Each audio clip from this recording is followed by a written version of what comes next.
At 10 with the BBC News, this is Stephen Davis. In the past hour, police have announced they've arrested 2 teenagers on suspicion of murdering a 16-year-old girl in Warrington. Detectives say the boy and girl are both 15 and from the local area.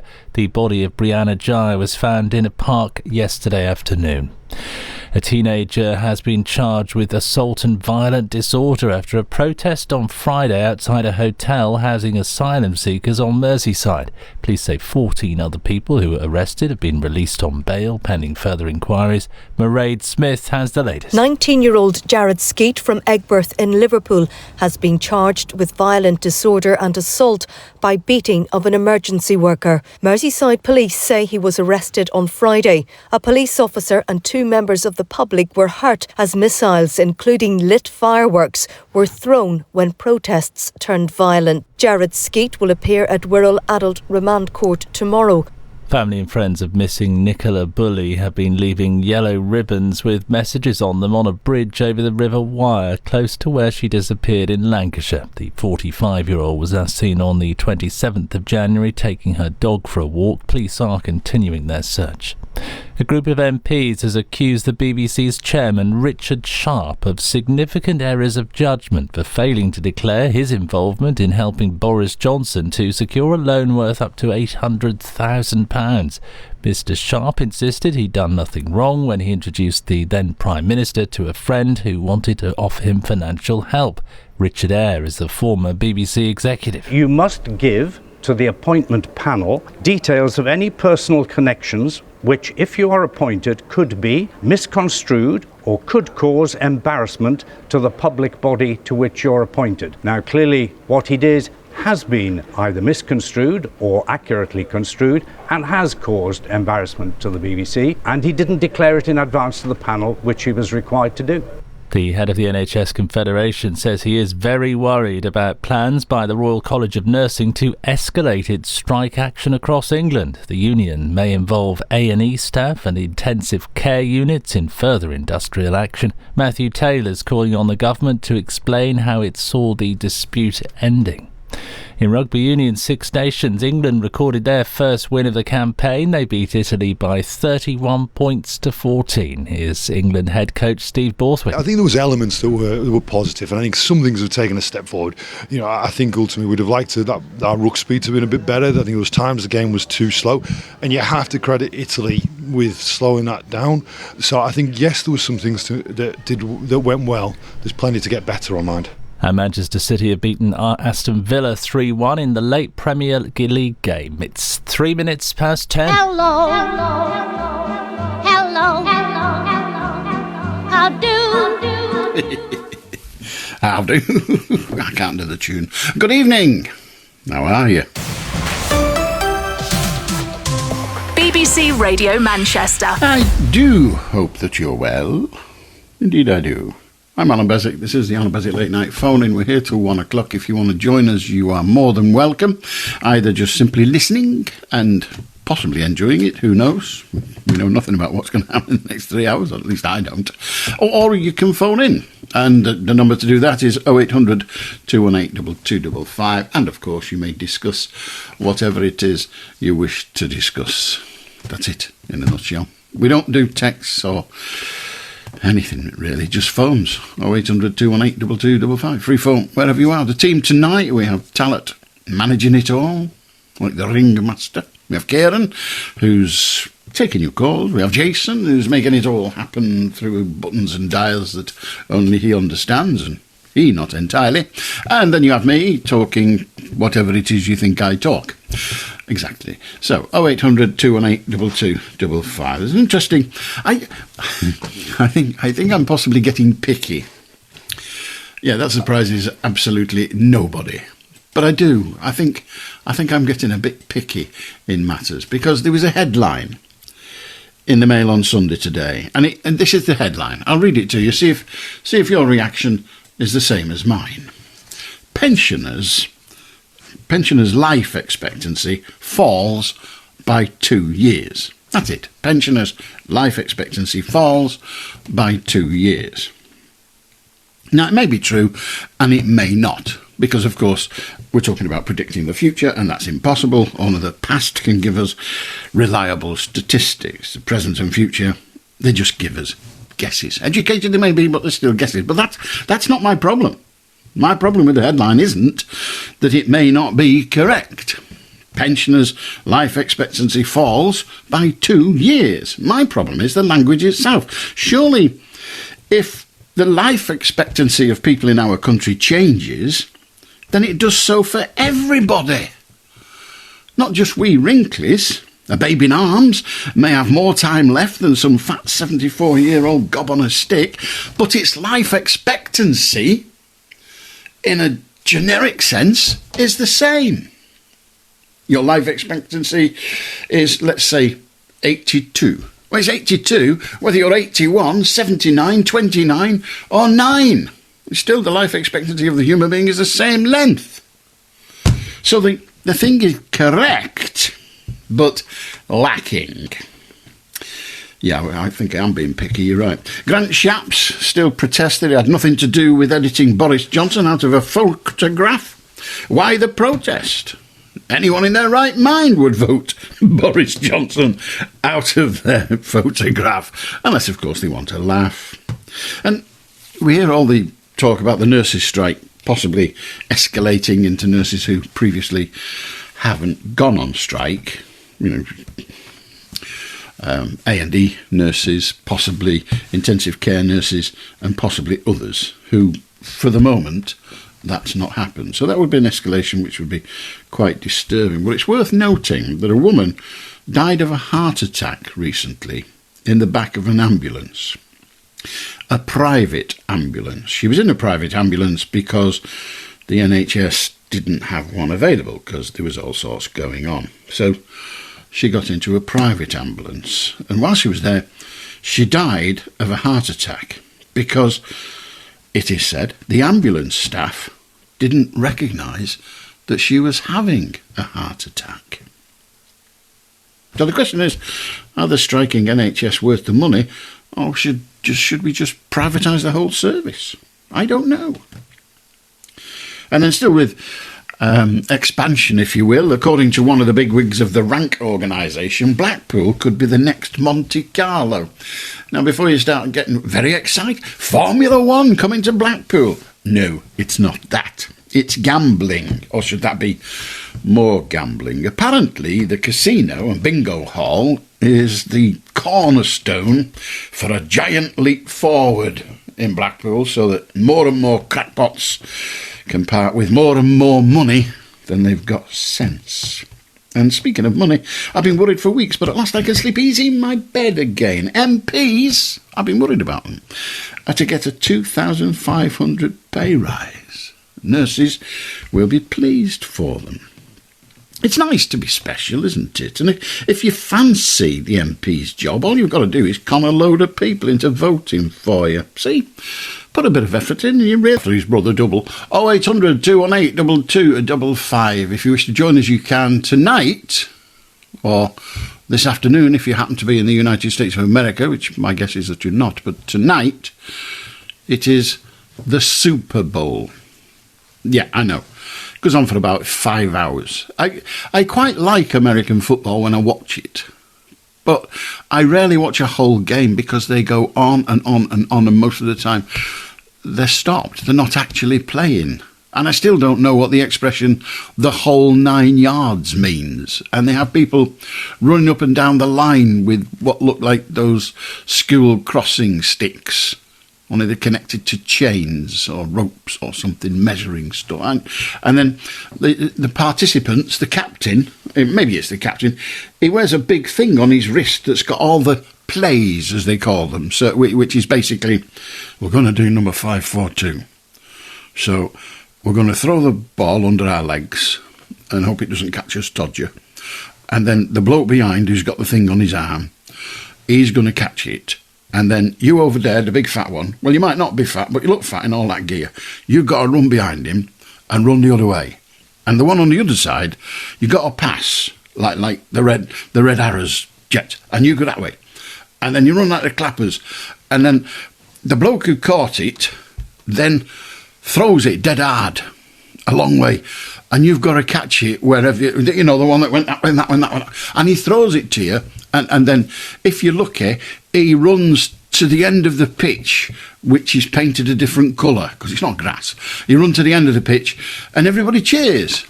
And then they try to kick it over what looks like a giant television aerial of yesteryear.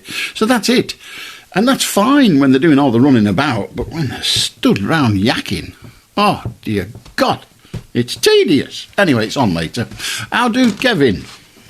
Good evening, Alan. Good evening. I'd like to wish you and your listeners a very happy Charles Darwin Day. What is left of it? Today is Charles Darwin Day. 214 years ago, this very day, February 12th, the most important event in all of human intellectual history occurred.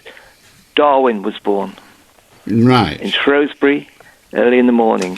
But that wasn't the most intellectual thing that's ever happened on Earth, was it? Because he was just born. It was a little bit later when he'd been to school and learnt to read and write and stuff like that. So, well, it's ironic you say that, because he said school was a barrier to his own intelligence. Well, nonetheless, it still was the progress he went through, and eventually ended up writing his book, Origin of the Species. But being Darwin, he just said much of it was probably native inside him anyway. But not when he was born. Well, when he was born, probably his ability to discern fact from speculation was probably innate to him anyway. It's probably innate to most of us. It's almost impossible to know, isn't it? Is it really? How would we assess it? I suppose you could assess it by long-term epidemiological studies of prediction from parents' intelligence, what sort of children they're going to produce. That would be a study, but we know that is not always accurate. It's not invariably accurate, but it's reasonably accurate. Well, it's not invariably, but nothing is invariably accurate. Quite so, including the famous Mr. Darwin. But one could say that to a large extent, it's a bit of a guess. When was he inaccurate? Tell me when was he inaccurate? I have no idea. There must have been some time in his life when he was inaccurate. I have no idea, but I suspect... You're speculating. I think it's statistically probable that at some point in his life he made a wrong decision. Perfectly possibly. Possible. He made possibly. Maybe he was sitting there and he thought, I'll have a cup of tea, and he put one sugar, and then he had a little think, and then he thought, I better put some sugar in that too. That's a mistake. He could have done that. I know when I first started campaigning for this day to be celebrated worldwide, and back in the mid-'80s, I found there was more hostility towards Charles Darwin, the figure of Charles Darwin, than any other one else I know in history. It almost beggars belief. Forgive me? Adolf Hitler? No, I mean in the field of science. Oh, it was when you said anybody else on this earth. Forgive me. I took it to mean that. It was silly of me, I know. Oh, no. I'm sure there are others, but in the field of science, Darwin is more misrepresented by the media than almost any figure I know. It's a bit harsh to blame the media, isn't it? Well, who else could you blame? His rivals at the time, of which there were a few. His wife wasn't his biggest supporter, as you probably know. No, she wasn't his biggest supporter, but she was his moral backbone. She never lost faith in him. She never lost her faith, but she did get quite uppity about the fact that he was challenging the teachings of God, and her God was very, very important to her and her family. Yes, which supports the view that Darwin was hardly ever wrong. That may or may not be the case. I was merely pointing out that, not everybody at the time thought he was brilliant. And there was another fellow whose name escapes me for the moment, and it is often suggested by... It depends on how... It's how you define media. If you're defining media as anyone that's ever said anything or written anything, then you're correct. But he was quite cross, and there's an argument I no idea whether to support it or not, but there's an argument that says Darwin published his book in a hurry because one of his rivals was about to publish. Yes, Alfred Russel Wallace. That's the fellow. Yes, essentially the same deductions, as it were. Well, in Darwin's favour, when the two papers were first read out on the concept of natural selection at the Linnean Society in 1858, Darwin insisted Alfred Russel Wallace's paper be read first. So therefore, Darwin officially said, let him be the progenitor of natural selection, not me. And that's the sort of person Darwin was. Darwin was a truly great man. It makes him a nice guy, and from all I know, and I've made a short programme about his life, actually, yes, I've seen it. You can't have seen it. It was radio, but no matter. Forgive me, I've heard it, sorry. Quite. And it was just about his house and his presence in it. But, you know, he came across from the research we did there as an all-round good egg. But his wife didn't see him entirely in that way. No.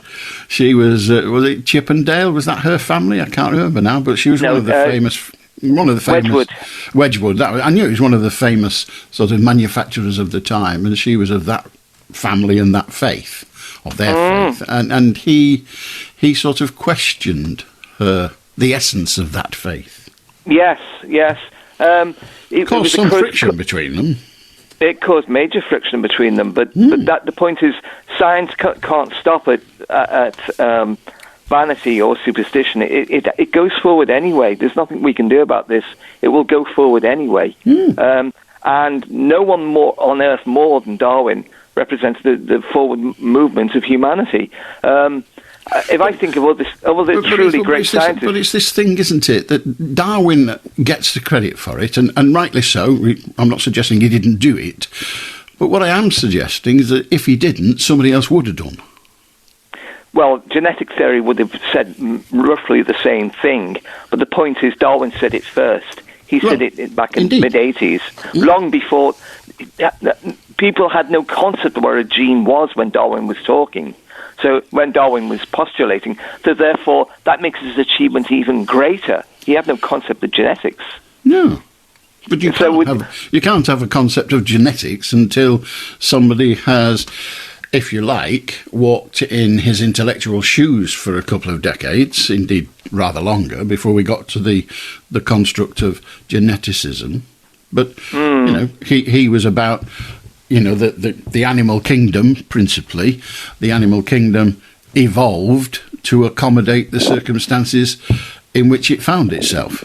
Each of the individuals, the great one being the hole in the turtle's shell for the neck and all that caper. Yes. Well, I was watching a program on earlier talking about the reign of the dinosaurs. They were here for 183 million years, I think. I'm getting old now, I can't remember. 183 million years of dinosaur evolution, and never once did they produce anything approaching the sentience or intelligence of humanity. We're very lucky to be the species that we are. Otherwise, we die in ignorance, like most other species have done so. Yeah. And that's why we should all be celebrating today. Well, indeed, I'm not sure that dying in ignorance is all that bad, but I've not tried. Oh, it is. So I don't. Well, forgive me. That's where I part with you. It is. Dying in ignorance is the worst sin imaginable. Name a sin worse than dying in ignorance? I have no idea, because I would. If you don't know something, it is often the case that you don't know know it. Yes, you don't know, but we do know it. The fact is, we know it. We, you and I may, but we, the whole of humanity, have the opportunity to seek out that information and learn it and absorb it and believe it if we choose. But dying in ignorance, I think if I was going to be run over by a car tomorrow and there was no way I could avoid it, then I think I'd rather just not know and just wait till the car hits me. Because you ruin your night's sleep, wouldn't it? We could take a practical example. A couple of years ago, a couple of years ago, there was some sort of virus circulating the world, and the whole world was grinding to a halt. Using the basic concepts of natural selection and phylogeny, they found a cure for it. Now, we're not going to die in ignorance. Thankfully, most of us are going to live. Well, quite a lot of those people that did die, and there are millions around the world, I would posit, didn't know what killed them. They died in ignorance. They weren't keen on dying, but it wasn't made worse by the fact that they don't know what it is. Yes, but forgive me, without wishing to be insulting, you'd be ignorant of how they found a cure for the virus, but you benefit from it because it's been shot into your arm. Absolutely. That's so. why yes, well, there you are. I mean, it's better not to die. That doesn't... Well, I'm not sure it is. It's better not to die, but we've not managed that yet. But no matter, I hope you've had a good Charles Darwin day, and I'm sorry to have spoiled it for you or enhanced it for you at the last knockings, but good to hear from you, Kevin. Have a good night. How do, Rick? How do, Mr. Beswick? How are you doing? Awfully well, thank you. Too very good. And the old saying, the cliche is, hindsight is a wonderful thing, isn't it? Question mark. I will move swiftly on to subjects. It's going to be great. UFOs and ghosts. Do UFOs exist? Because if they do, I've YouTubed and I've seen a few things, and do they really exist, or is it people's imagination? Well, we know that UFOs exist in that, in the past 48 hours, a number of them have been shot down. They were flying, they were objects, and at the time they were first noticed, they were unidentified. So they were unidentified flying objects. So in the concept of the meaning of those three words in that particular order, yes, they do. Yes. Well, would you say there was just quite some time ago, and as a jet was coming into Manchester Airport, one of the pilots noticed something on his flank side, and it disappeared, just like that. And they scrambled two fighters to intercept it, and it just shot up back to where it came. Well, I don't know if it was UFO, but they scrambled two fighters to do what? To discover if it was. And they witnessed, allegedly said it could have been UFO. It wasn't a balloon, but they ejected two fighters. Was it flying, and was it an object? Yes, it was, and it went quick, and it went back to where it came from. And was it? Well, we don't know where it went, do we? You don't know where it came from, do you, or do you? No. They said it come from outer space. So okay, they just said, allegedly, but that's what they said. They scrambled, and they witnessed, and they said he witnessed, and it wasn't on. He was coming into landing into Manchester, and he looked on his right side and scrambled two fighters to intercept, and as soon as they got scrambled, coming to intercept, and this thing just shot back to where it came from. Where did it come from? And there was a few things. Where Rick? Out where of did space. Out of space. Out of space. Out of space. That's a big place. The universe. Even more. Not just us. There's not just us on this planet. There's many planets around. You are correct that there's not just us on this planet. I mean, I look out my window now and I saw a cat walking past, and then there are birds. So you are correct in that. I'm not going to offer you any challenge to that. It's not just us on this planet. Indeed, there's quite a lot of other things on this planet, including the recently found Stygobromus canadensis. They found that just recently. What is that? Is that a new planet? No, it's an amphropod. Oh, all right. But they reckon it was in existence before the dinosaurs. All right. And then there was a YouTube, and they said there was in a volcano, there was certain UFOs coming out of the volcano. I mean, come on, seriously. UFOs coming out of a volcano? And the YouTube, they went, behave. Well, I rarely comment on YouTube because, quite frankly, I don't really see the point in commenting on idiots with cameras and secret messages and other bullcrap. And the second point is ghosts. They exist as well, ghosts. Or it's just a case of if somebody just seen something, or they felt something, or they actually seen, somebody's come back from their family, or Did these things exist? Have you ever really thought? I have strange thoughts. I walk a lot. I'm When intrigued. I'm walking, I think about things, and I can't remember if I've ever heard from anybody who believes in UFOs but not ghosts, or believes in ghosts but not UFOs. Most of the people who believe in ghosts, in my experience, also believe in UFOs from outer space, and the converse. Yeah, but seriously, as I speak now, I'm sure you'll get somebody saying... Perhaps because they're crackers. No, they're not, actually. Well, I don't know. Yeah, seems like he's gone. That's all right. He's gone. Or maybe the Martians got him and they're right now fiddling about with him and going to turn him into a ghost, and he'll come back down to earth looking like a blanket. How do, Tom? Evening, Alan. Good evening. I thought I'd start the evening a bit light-hearted, but before the serious stuff kicked in, I thought I was through to Donald Rousseau before, with the things we know we don't know, and we don't know the things we do know. Yeah, I remember that. Yeah, saying that, I do, yeah. What was I going to say? You're not on air when Valentine's Day in a few days. I'm not what? Say, you're not on the air. You're not broadcasting on Valentine's Day. No. In day after tomorrow. That's to tell you a funny thing that happened. Can you hear me? Yeah. Yeah. The funny thing happened a few years ago. My wife gave me down the bank for not buying a Valentine's card.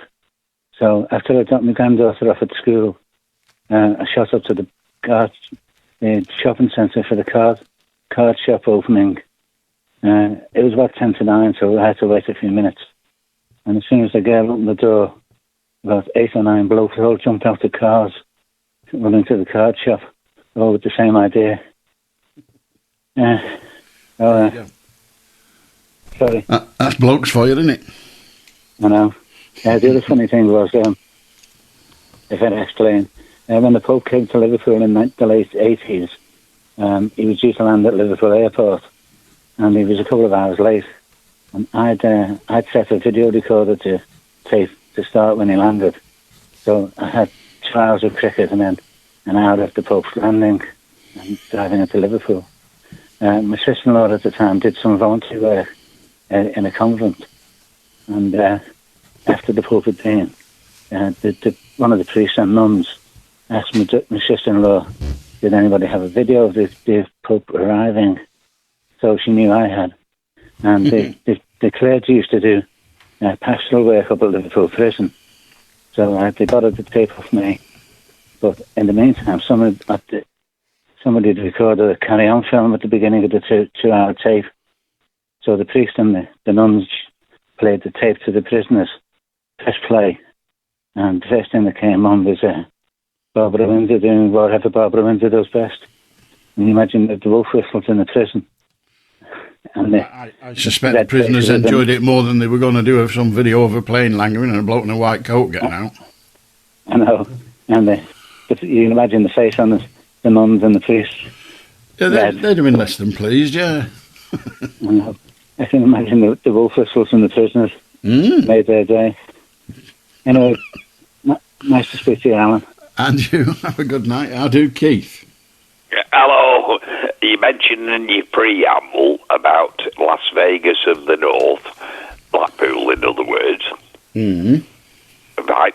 So I was banned from a casino in, I say Blackpool, just outside Blackpool, for not gambling.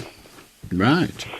And do you remember you told me how to avoid getting banned? No, I don't remember. Right, well, I'll tell you. This is in America.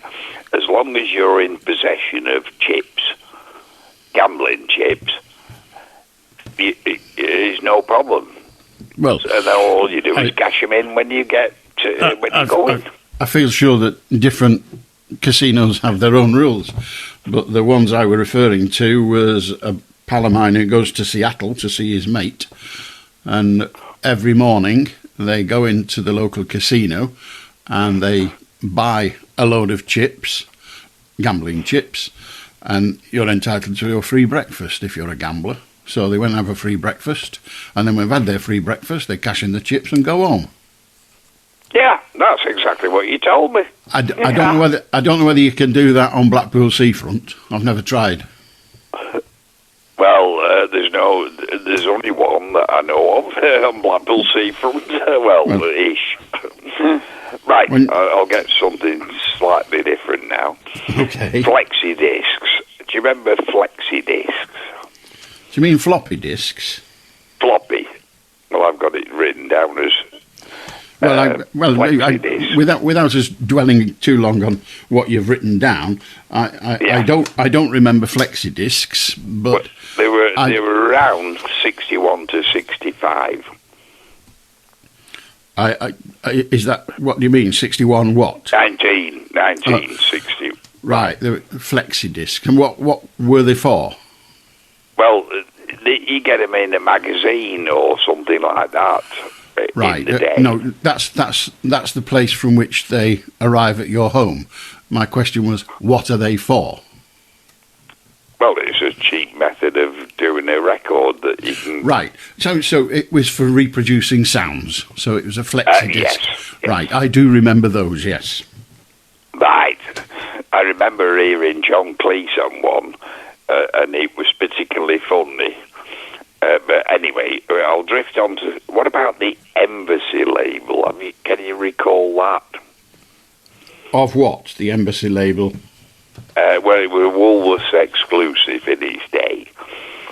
And it would be something like Apache by Fred Bloggs.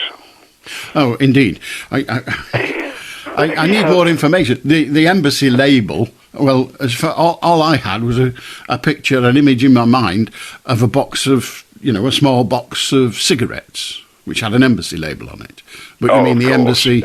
of course. You mean the embassy music label? Yes. I do remember it. It's okay. Right, last one tonight. First boiled sweets were made by Stockley in Aussie. Oswald Twistle, in other words, in the 1820s. Right. And the biggest pear drop is still there, and it weighs 500 kilos. Right. Well, the biggest pear drop's certainly bigger than the biggest dropped pear. How do, Mike? The thought occurred to me regarding your opening music, Desmond Dekker on EMI. Right. I thought you might be amused by that.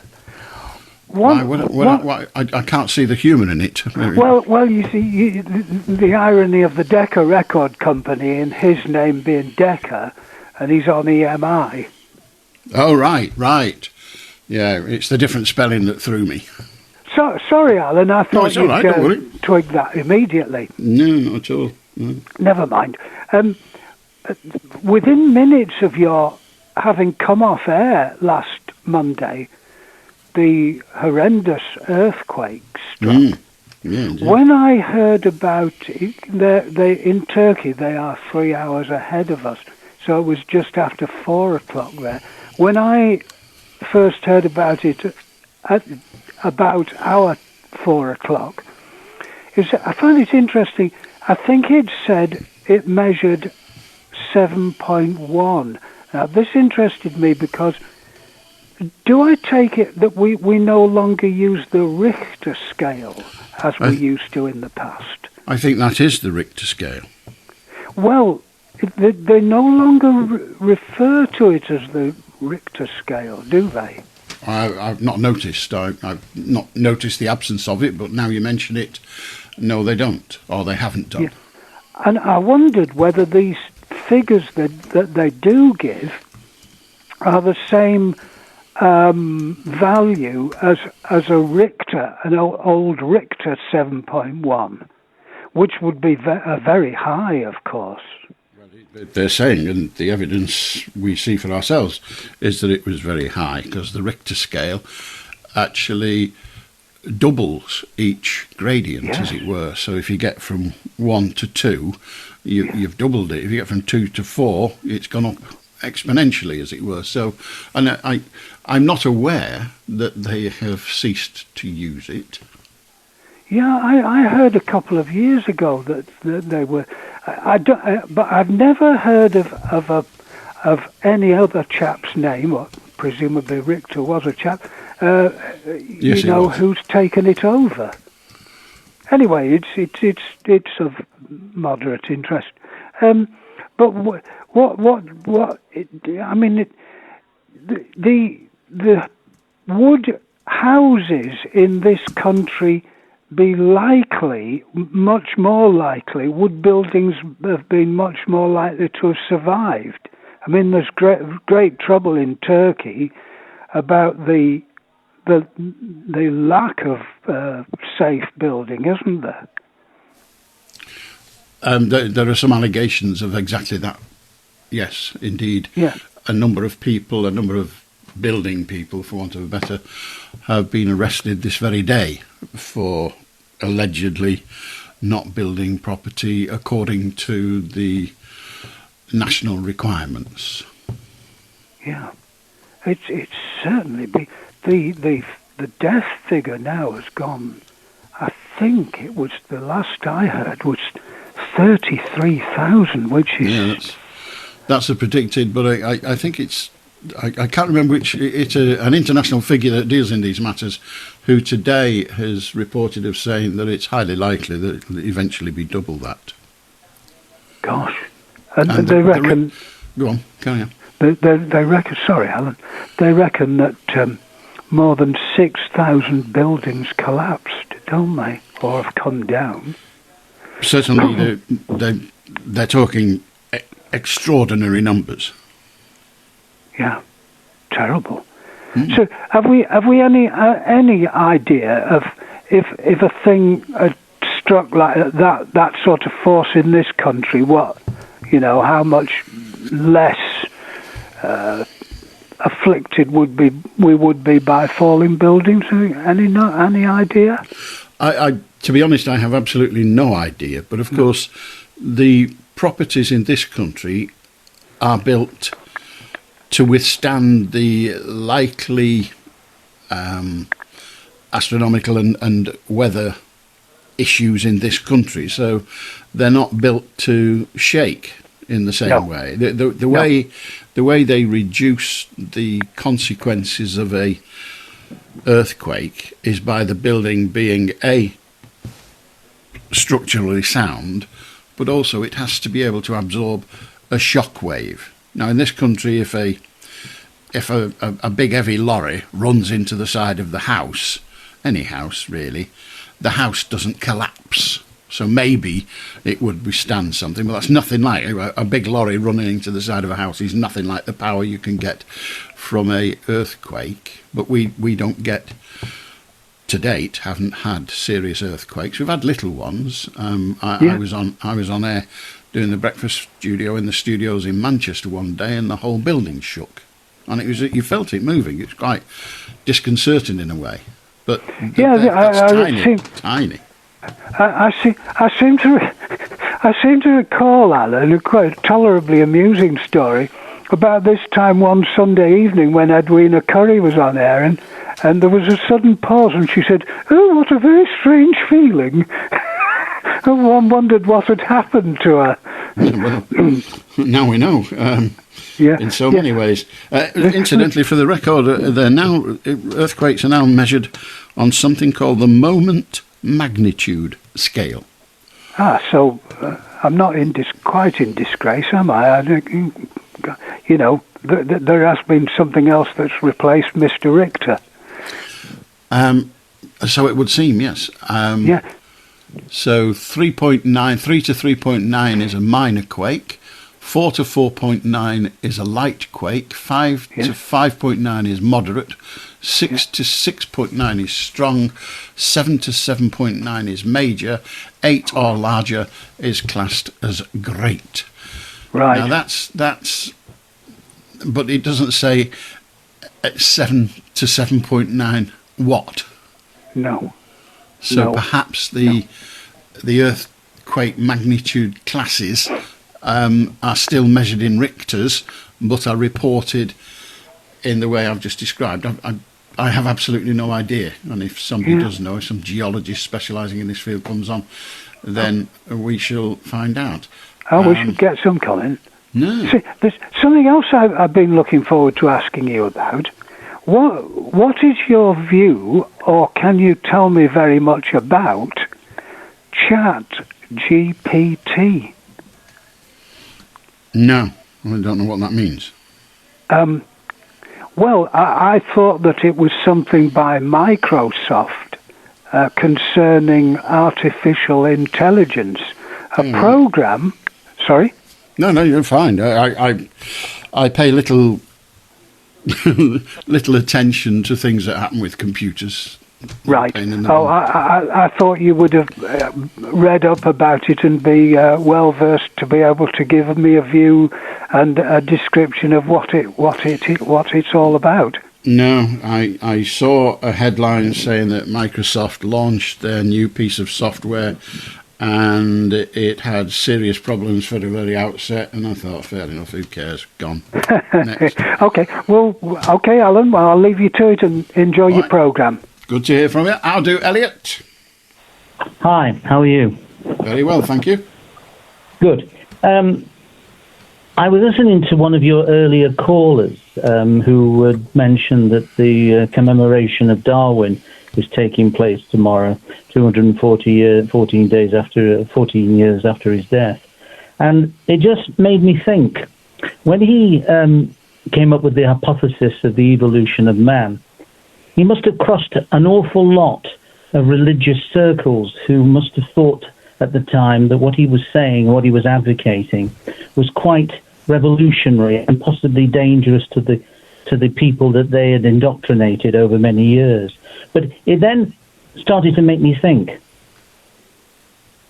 if you consider what has happened in Turkey, and we now know that they're probably going to exceed maybe 50, 60,000 deaths, people that have perished, and then you take into consideration what took place only recently in regards to the pandemic, and something like 200,000 people have maybe died in this country and 6 million across the world.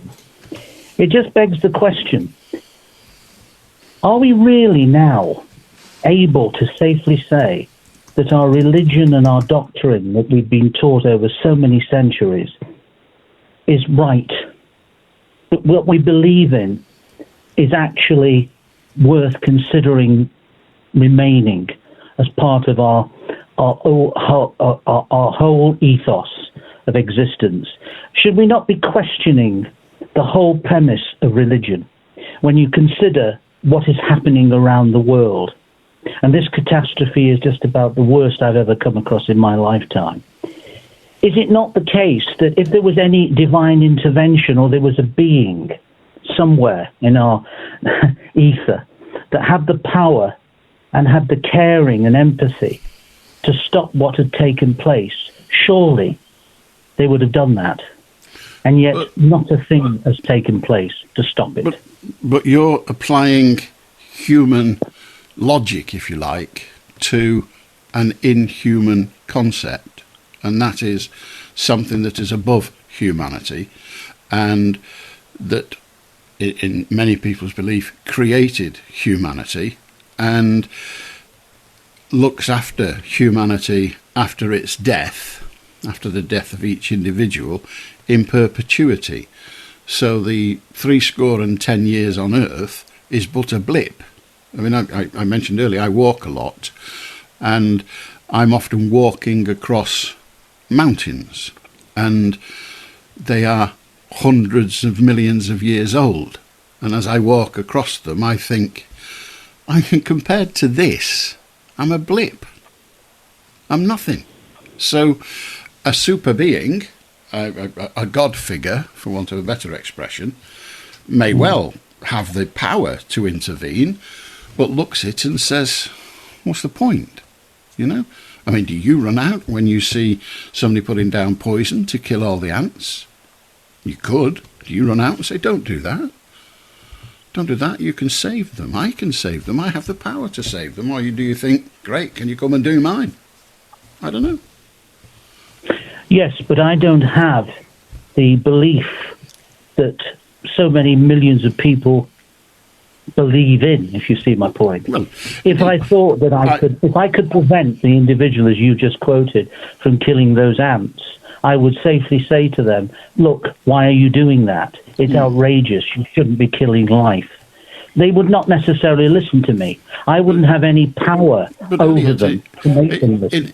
Well, you may not have any power, but you have the power of persuasion, but it will then be left to them to make their choice. And I mean, I'm with you. I don't believe in this super being up in the clouds or anywhere else, but are you agnostic? No, I don't believe. If someone proves it to me, I'll believe it, but I'm not confident that they're going to. But atheism as opposed to agnostic.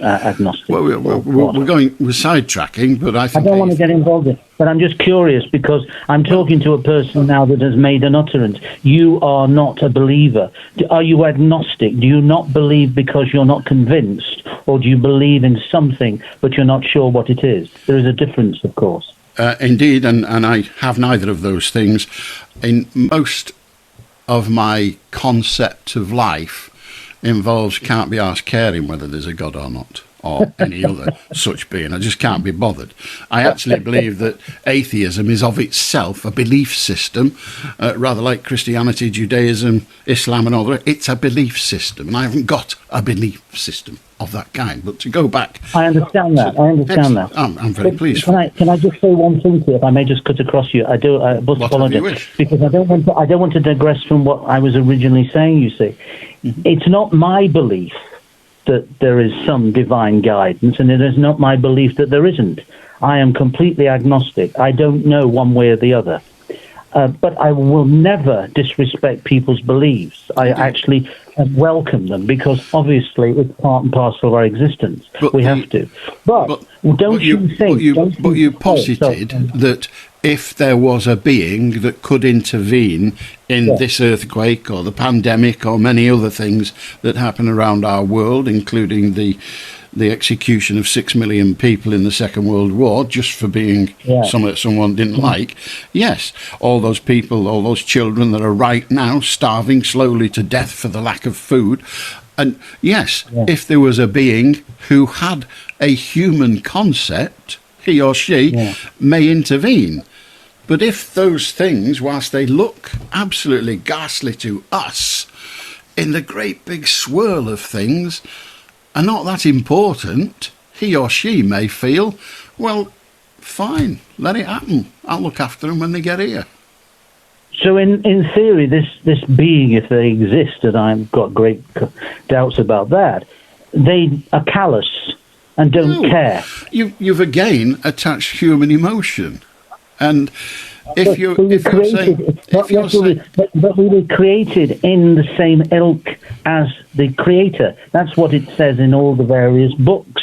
Yes, in the Old Testament, we were created the image of this God. Indeed it does. But it doesn't say that he, they always use he, they don't have to, but that being, some people get offended if you say it, but what the hell, let's offend them. But if that essence, whatever it is not human, but is, if you like, bigger than human, then it doesn't have to have the emotions that we have developed over time.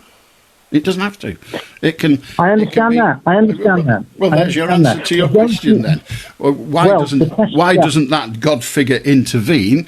Because that God figure thinks it doesn't matter. They're going to die. Then they'll come to me. So that's fine. I'll look after them, and I'll look after them for eternity. So in essence, the religion that is purveying us at the moment is just nonsense. No, it's not. Because it has no. Well, it doesn't have any. Yes, but it doesn't have any basis of concern, does it, for the race that it created?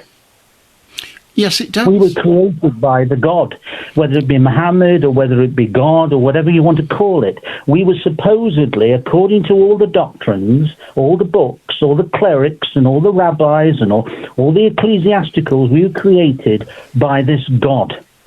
Now, if that's the case, then what are we seeing at the moment, what we're witnessing at the moment, which is unprecedented by any scale, It's not important to them. That's not important to that figure that created all those people anyway.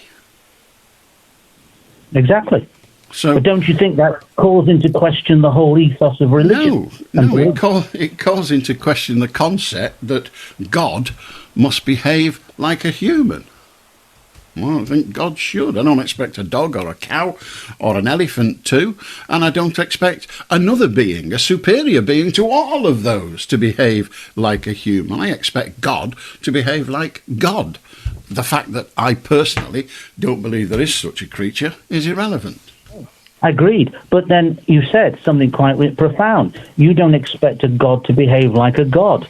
Well, what is God? No, I didn't. I said I don't expect a God to behave like a human. If that's the case, and correct me if I'm wrong, but if that's the case, then what are we supposed to be believing in then? That is up to you. I have no desire to have you believe in something, and have no desire to say to somebody you shouldn't be believing in that. So irrespective of all these millions of people that have died for unnecessary reasons which we simply don't understand, you would advocate that people should still believe no matter what? I didn't advocate anything. I said, I don't believe, I don't care if other people do, providing they don't, as a result of that belief, harm others. And in essence, because you think that, as far as you're concerned, whatever the superior being is, if it existed, should not pay much attention to what these trivial matters that are taking place, that are taking millions of our people. But it's irrelevant. Well, they're not our people. They're not our people. If there is a God... It's a human race, Alan. It's a human race. The human race is just another one of the billion creatures on this planet, created by those that believe, by the self-same, if you like, individual that you're applying human emotion to. But is it just emotion, or is it just belief? There is a separation point. Well, you're saying if this creature existed, then this creature would intervene in a crisis such as the one we have now. And the reasoning behind that is what is happening now is horrible, and by our standards it is horrible, but by the standards of the person, the being that could alter that, if the being thought it was worthwhile, maybe it's not that significant, really. It's not that important, because the worst that's going to happen is they'll die, and what happens when they die? They come to me, and they have a better existence than when they were human. It's an interesting possibility, that, because if that was I don't know, you don't have a belief, so you've made that very clear. But if the case would be that whatever the public are believing, whatever they may be, they're actually convincing themselves that if we die under any certain circumstances, whether they be under a catastrophe or in natural causes, we are going to a better place irrespective of how that has taken place. Is that what you're suggesting? That is what those who believe. Mostly, I mean, some religions have their own particular idiosyncrasies, but generally, certainly the Abramovic religions believe that there is a better place, and they will be going to that better place if they're fortunate at their death, and their time on this planet is a trial to see whether they're worthy to spend their eternity in a better place. That's what they believe. Whether they should believe it or not is irrelevant. If that belief causes them to behave decently towards their fellow human, then I'm all for it. But just because, we don't want to labour this, because it's a very difficult subject to talk about. Don't worry, we're not going to. Oh, no. Of course. You hold the sword of Damocles over my head every time, don't you? Indeed. But you do. But the point I would just finish with, if I may, is that from your personal point of view, this is now your personal point of view, so you don't have to answer it if you don't wish. But the reality is, do you think in your own mind, because you were obviously brought up to believe in something, whether you believe it or not, do you believe in your own mind that mankind should question the ethos of religion? mankind is too amorphous. Do I think that human beings, individuals who have the intellectual capacity so to do, should question? Yes, I think people should question that which they're able to comprehend, always. But whether mankind should question it, mankind's just 6 billion people. I can't have a policy for 6 billion people. No, of course you can't. But you have your own personal opinion. Well, my opinion is that man should, and I use that as the species, but each individual that has the intellectual capacity so to do should question. I question everything. Everything. Seriously, everything that happens around you question? Yeah. I was sat today looking at a tree, and I sat there wondering how it decides to grow, really. What causes it to grow? And I have no idea. I don't know what makes a tree grow. You get an acorn, you put it in the ground. In my case, at the bottom of my garden at our previous house, and it grew, and it grew, and it grew, and when it got to 4 feet, an horse leaned over the fence and ate it, which was a bit disappointing, but what made it grow? I have no idea. And I address the question of humanity. But that's Mother Nature, isn't it? That's what we're taught to believe. It's Mother Nature as such. I don't go for all that genderising reality. My question about life, and it's one I've not got an answer to or met anyone that does, is that we all will die. That there is no doubt. We all will die. But what does that mean? So a person is lying there in bed, either asleep or driving a car or whatever, and they are alive. And then they're alive, they're alive, they're alive, and then it's a millionth of a millionth of a millionth of a millionth of a millionth of a second, they stop being alive and become dead. What happens? The body's still there, but now they're dead. And a billionth of a second before, they were alive. What happened? And when we find the answer to that, we'll be a lot better off. Have a good night, Elliot. How do, Vicki? Hi, Allan. You okay? I'm very well, thank you. Good. Sorry, I'm a first-time caller, so I'm a bit, not unsure. It's okay. You're very welcome. Oh, bless you. So, last night, I didn't hear you last night. I didn't have the radio on. Pardon me. I believe you was asking about blind people, what can they see in their dreams, I believe. Is that right? Yeah, people were talking about dreams and dreaming and not dreaming and all the rest of it. And we talked about dreaming in black and white, dreaming in colour. And eventually I posed the question, what does a person who has no reference of colour because they've never seen it, because they've been blind from birth, what do they experience? I hesitate to use the word see. What do they experience in their dreams if they have never had sight?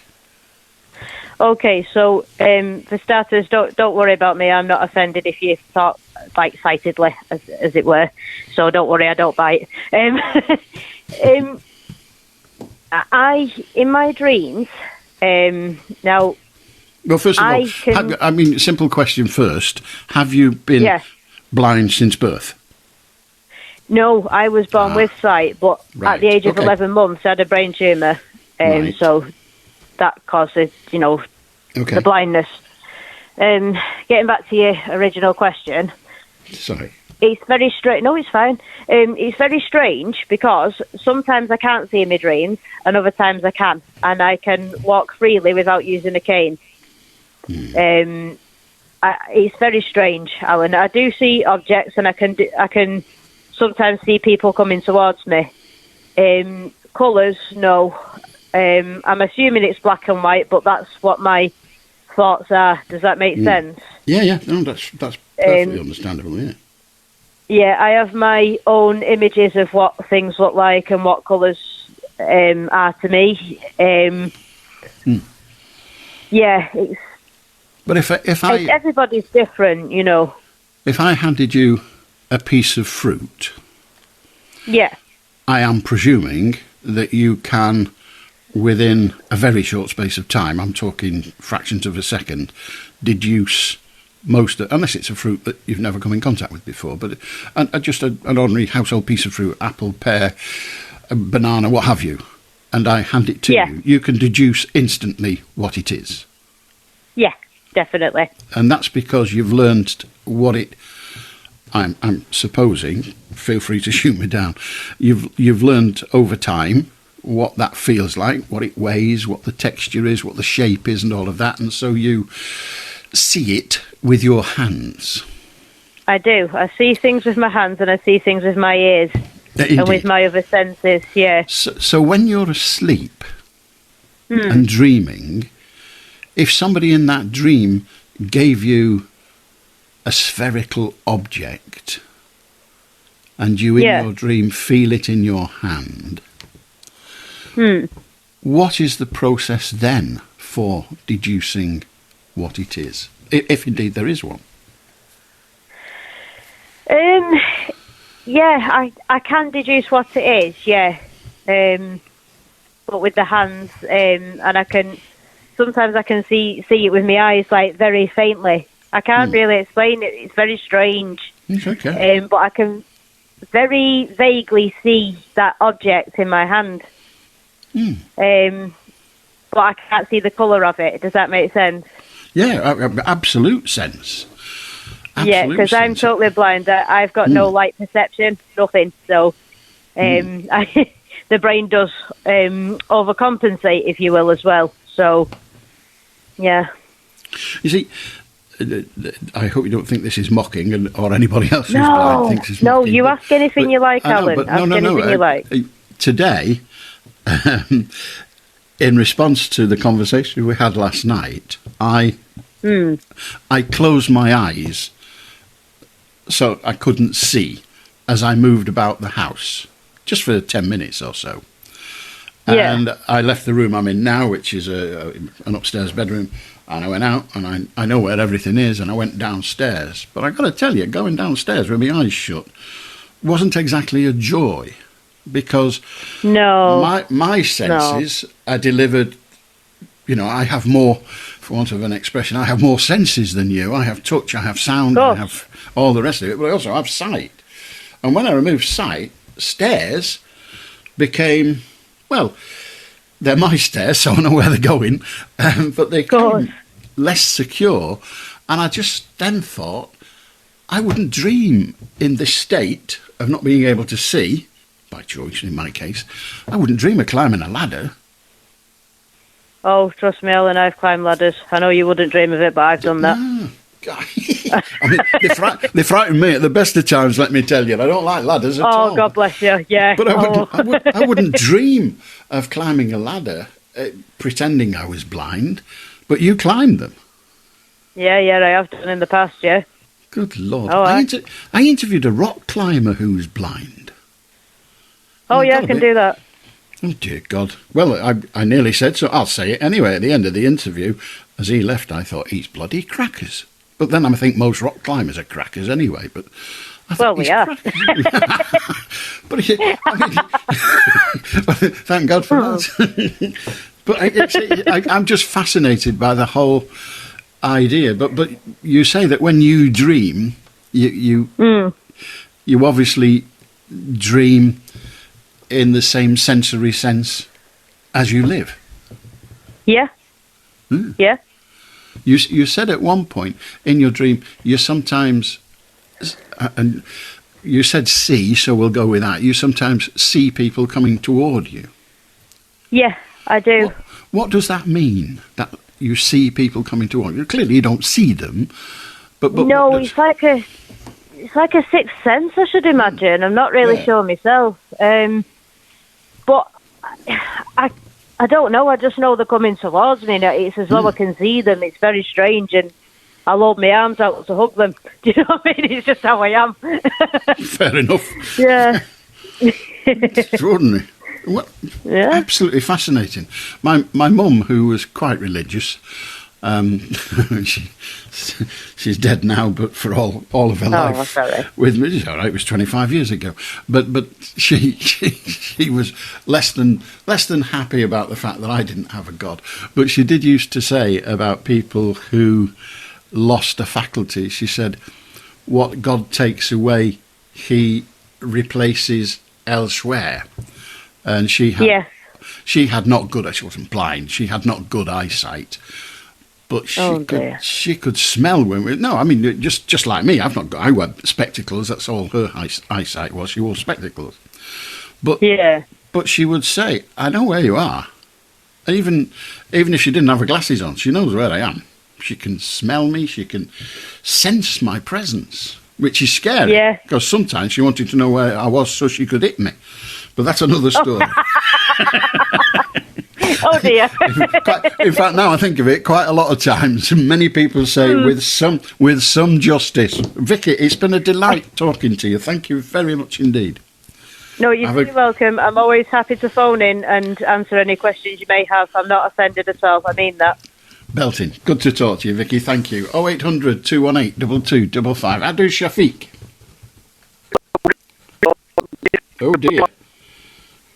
We've got a horrible line, Shafiq. We'll ring you back and hope we get a better one. How do Jessica? Hello. You've had some very heavy callers on tonight. I know. I'm sure you'll lighten the load for us. Well, puts me in mind of Winston Churchill's definition of a bore. Someone who can't change his mind and won't change the subject.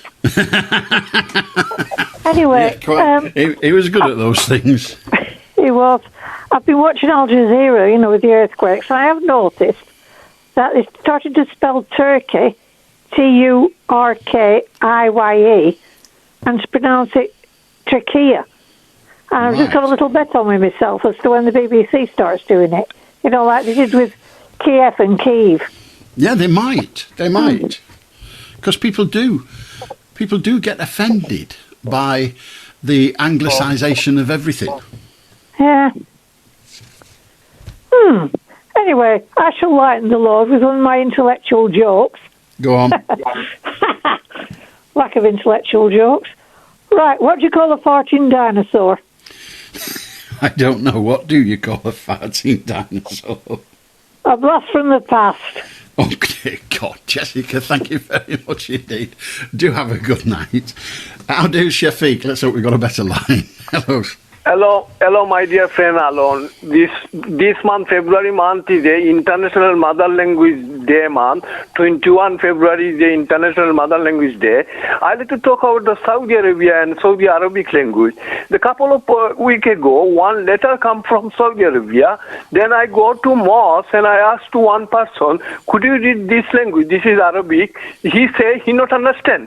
But Quran is the Arabic. I seen 2003 in Saudi Arabia. The God Messenger Abraham made this black house, and I seen God Messenger Abraham palace, and I seen heaven rock as well. God Messenger Abraham mean we son believe father. We father believe son and daughter. Because after married we born children, these children is our children. Because we married, that's why these children are. That's English, parish, Bible from Christian priest and Muslim priest. They don't tell the truth to us, telling in the Quran and Bible.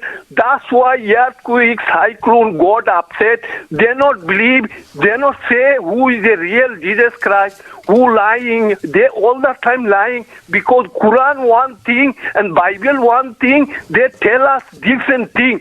That's why God upset, my friend. God already sent his messenger with witness, with evidence, with religion book.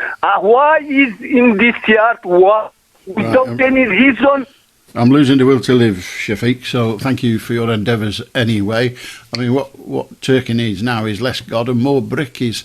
0800 218 2255 to join us. You can talk about anything. We've discussed Charles Darwin, and every dog has his day. Well, so does every Darwin, and his was today. UFOs and ghosts and Valentine's Day that's on its way. The Pope coming to Liverpool. No, that's not an announcement. He's been. He might come again, who knows? Casinos, earthquakes, God, obviously. Yeah. So, cross-section, you might say. But 0800 218 2255. I'll do Lindsay. Good evening. Good evening. I wonder, could you tell me how to go about changing my married name to my maiden name, please? Well, there are essentially 3 ways of changing your name. One is by repute, as it's called, and that means you just simply start using the new name. Obviously, if you want to change your passport or your driving licence or something like that, you would have to tell the authorities and say, I'm now using the name, and whatever that name is, rather than the one I've been using. And that's changing your name by repute, and that's perfectly legal. The next one is by deed poll, and that is simply making an application to change your name, paying a fee and getting that new name registered authoritatively. And that's it, really. Right. So there's a much more complicated one. You can do it by Act of Parliament and all that, but I don't think you're going that far. But you can just, if you are currently Lindsay Beswick and you wish to be known as Lindsay Jones, then you simply say, from now on I'm called Lindsay Jones. What would be illegal wouldn't be the change of name, but if you attempted to change, or if you changed your name, I'm not suggesting you're going to do this, but if you change your name for some nefarious reasons, such as not wanting to pay your debts or to take out more credit cards in a new name. No, it's not that. No. So you can simply revert. And in the case of somebody, a woman particularly, reverting from her married name to her maiden name, it's a motion of almost no significance. Is it a bit of a hassle, though? Well, it's a hassle in that if you decide you want to pay for something by credit card, then your credit card will have the wrong name on it, because you've now got a different name. If you want to go abroad and your passport says Lindsay Beswick on it and you want to be Lindsay Smith, then you're going to have to explain that somehow. So you would have to change your passport if you're going to use it in the new name, and anything else, your driving licence or what have you. It would be more convenient if you did. All right, okay then, thank you. But you can change your name by repute. In other words, just picking a new one and using it then. There was a judge many, many years ago said that you couldn't change your Christian name. In other words, your Christian name rather than your first name. Because that's not done by the state, said the judge on that occasion. It's done by a religious institution, which is not... I don't think that holds any water these days, but that was the kind of thing he came up with. But you can certainly change your family name, as it's called, because you want to. Okay, thank you. Okay. I'll do Tom. All right, Sal. I am. Yeah, sound. I just want to talk about the speed cameras on the M62. I was going towards, Halifax the other day, and it flashed, but it was on the opposite side, because I'm a new driver, I'm not, aware of them, do you know what I mean? So I was just wondering, did they get you from the front or the back, is it? They get you from the rear. Oh, do they, yeah? All right. Because it was just that it was on the opposite side. To me, well, if it was on the opposite side, it was probably flashing at somebody going the other way. All right, okay, I'm with you. Yeah, so. But you'll find out within a fortnight. Yeah. All right, Al. Thanks for that, mate. All right. Have a good night. 0800 218 2255. If you want to join us, you can. Pick up your phone, have your say, and chat away. The cameras, we need to change this. The cameras that don't flash, the ones that do your average speed, they don't flash. They just take a photograph, and I think they take the photograph at your approach.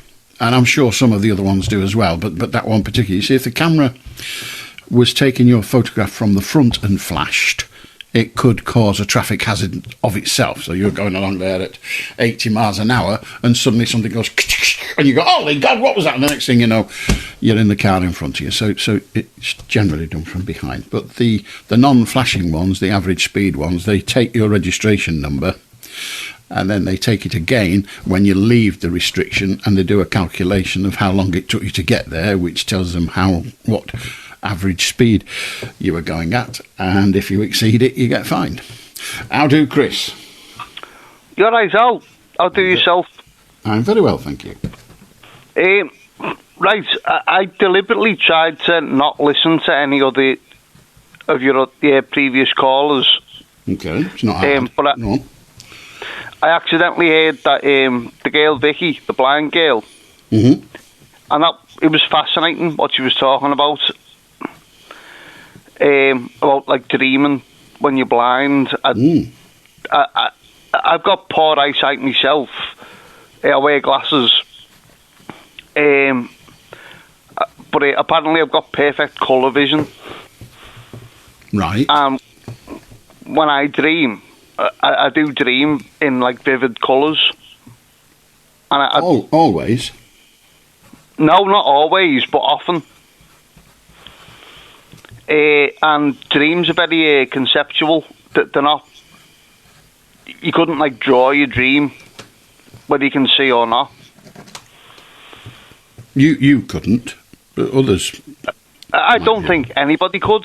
If they can, then I'd like to see that. I don't know whether I'm just trying to think of any art where. I know you've got the likes of Salvador Dali, but I don't think he dreamed that. He was just an oddball. Well, he may have been that. He was making some kind of statement for sure, and I don't know whether he dreamt it either. But if one dreamt that one had just scored the winning try or the winning goal in a competition, then obviously a football competition or a rugby competition, I would imagine that a person could, when they awaken, could draw that. But whether they're drawing it from the dream or whether they're drawing it from the memory, I don't know any way of separating those two things. And of course, the dream would be happening. The concept, the imagery in the dream is coming from their memory anyway. So I don't know. Yeah, well, you can draw the picture of scoring a goal because that's a thing that everybody knows. But you get more abstract dreams, which would be harder to draw. Well, yes, if the dream isn't providing what we might call repeatable images and incomprehensible images, then no, you couldn't do that. But some might say that if you're just dreaming in conceptual colours, then you could replicate that, I guess, but you wouldn't convey much information to others. Yeah, well, I'd like to see it, but that isn't the point of why I rang up. Sorry. It's okay. I don't know if you heard about there was a mini riot in Knowsley outside a hotel. I do. It was housing asylum seekers. Yeah. The thing I wanted to say about that is that I'm a socialist, so I'm not a racist. I believe everyone has the right to life, to work, etc. Hello? Go on, I'm listening. Sorry, all the background noise went off.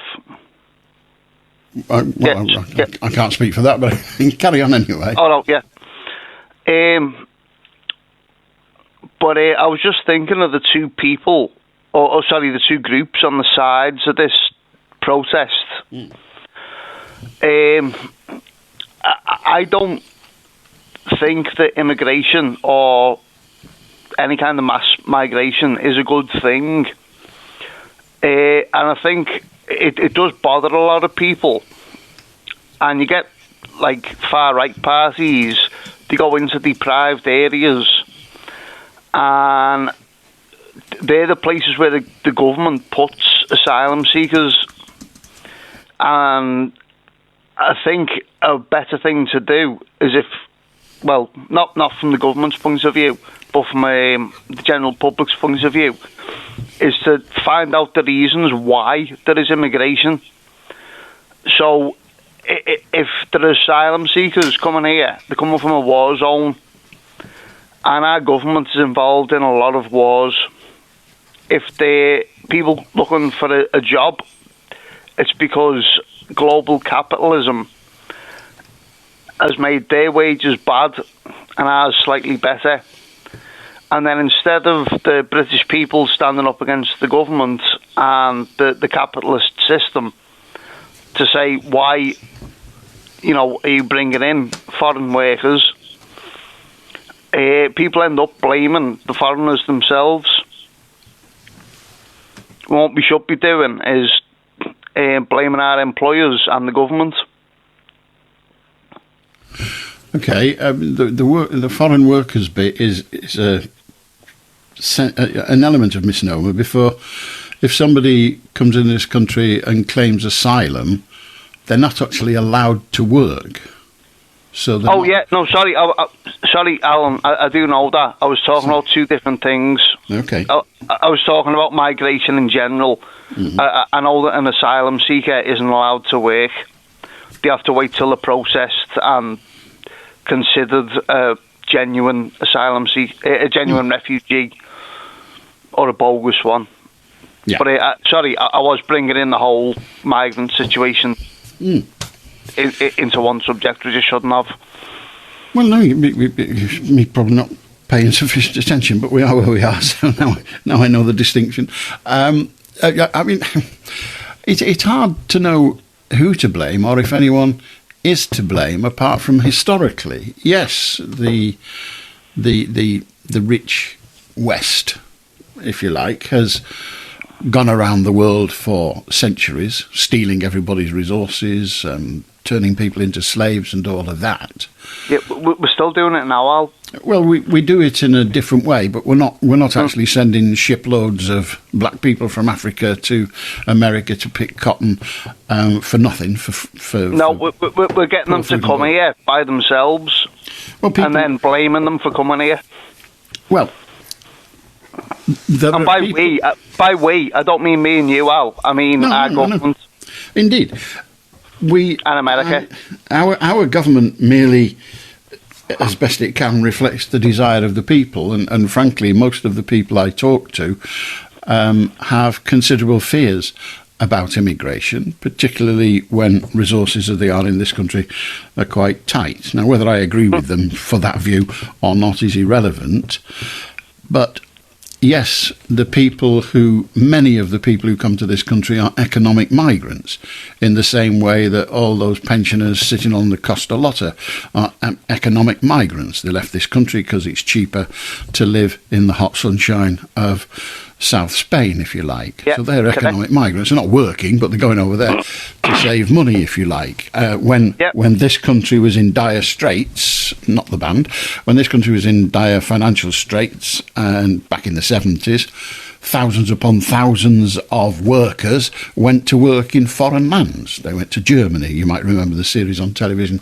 Auf Wiedersehen, Pet, which was a quasi-comedy program. I know people who did that. Well, indeed, so do I, as it happens. I even know people that were in the television series, but that's another story. But economic migrants have been around for a very, very long time. And we, the rich West, are afraid of it, because if we have economic migrants come here, then our wealth will be distributed amongst more people, and lots of people don't want that to happen. Well, I know, but that is, well, I always come on to this. That's my argument for a planned economy. Because I thought for a minute you were never going to mention it. In a planned economy, you wouldn't need migration.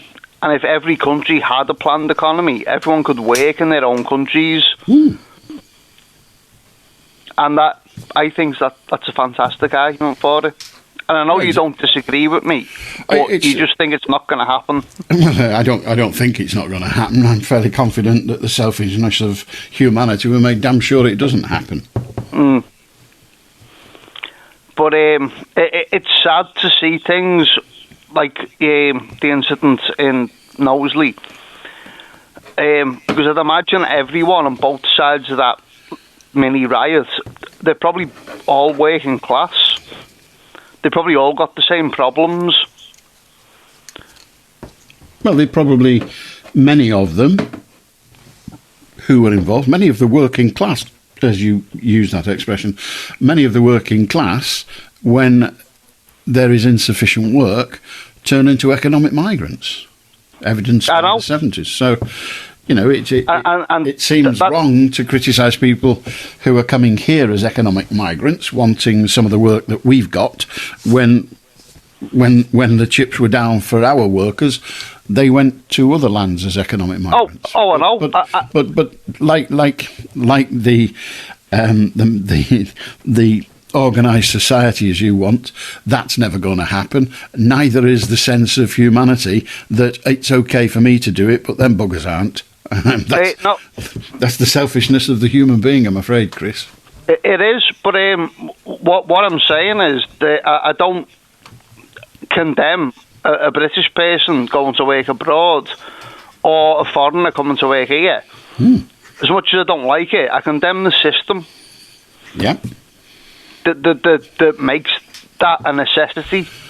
Yeah.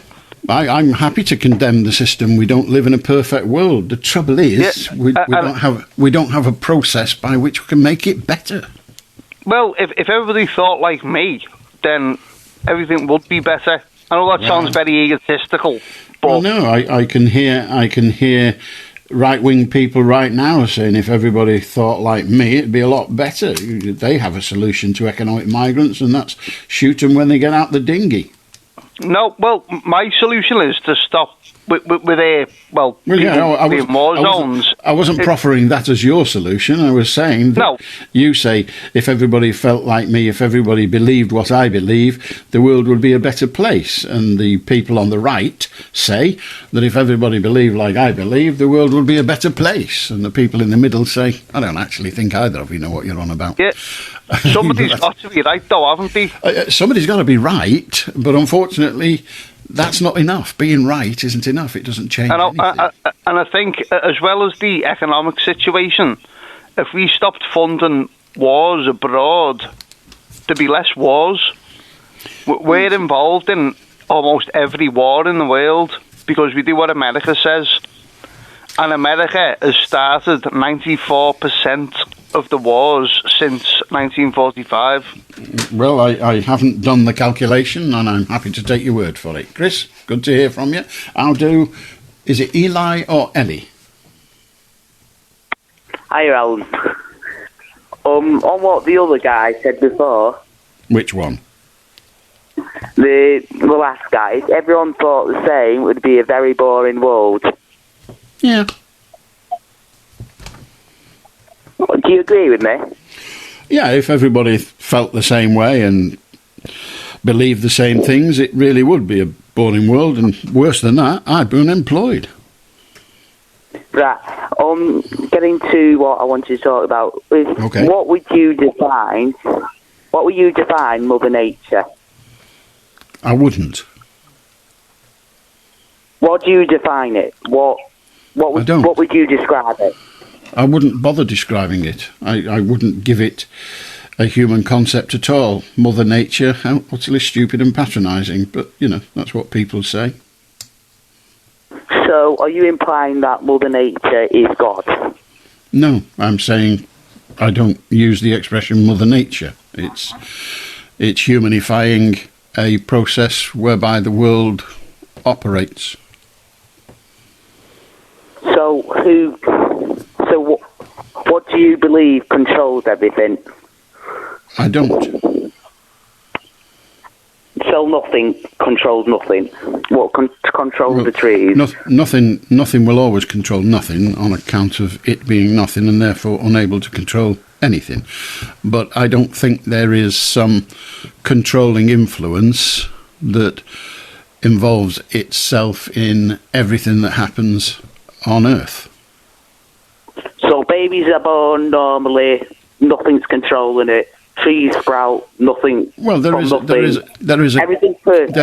is a chemical and genetic explanation, for want of a better thing, that produces life, if you will, be it in the growth of an acorn or the reproduction of a tree via acorns. But I don't think there's a controlling influence somewhere thinking, hey, we need some more oak trees. OK, I'll get some acorns. All right, get the pigs off them. We've got enough pigs. Get the pigs off them. We just want the acorns. Shove them in the ground over there. It's going to take ages, you know. Well, we're not in a hurry. We've got eternity. But, you know, so I don't think there is such a relationship between all that is going on. Right, so who controls all the chemical things that create the trees? Who controls it? Like I just said, I don't think anything or anyone controls it. So it just happens, everything's just perfect and no one's controlling it. I didn't say it was perfect. I did say no one's controlling it. And yes, it just happens. And it happens that we can naturally breathe and it's a perfect world, nothing's controlling it. You keep offering me the expression, it's a perfect world. I didn't say that, haven't said that, and don't believe that. It is a perfect world because if there would be no oxygen, we couldn't breathe. Who's putting the oxygen in this world? I don't know. I don't think anybody is. I don't think there is a controlling being, creature, existence. I don't think any such thing exists. It just happens. You know what you think?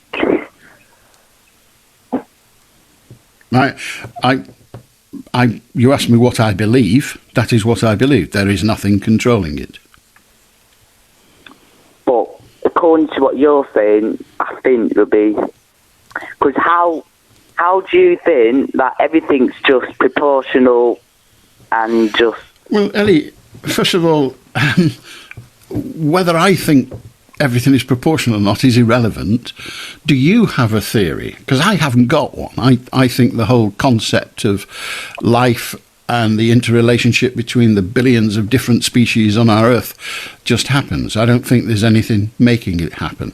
And however you address that question, that will be the same answer. So now we've established that. What do you think is controlling it, if indeed there is anything? God, of course. All right, that's fair enough. One more thing before I end. Okay. Do you think a cup, if I just spill a cup of ink, it'll make a whole sentence? Like a perfect sentence, which let's say says, for argument's sake, I love animals. I don't understand the question. I'm saying it as a... Forget about what we're talking about. If I spill a cup of ink on the paper, could it write, let's say, essays or I love animals? I think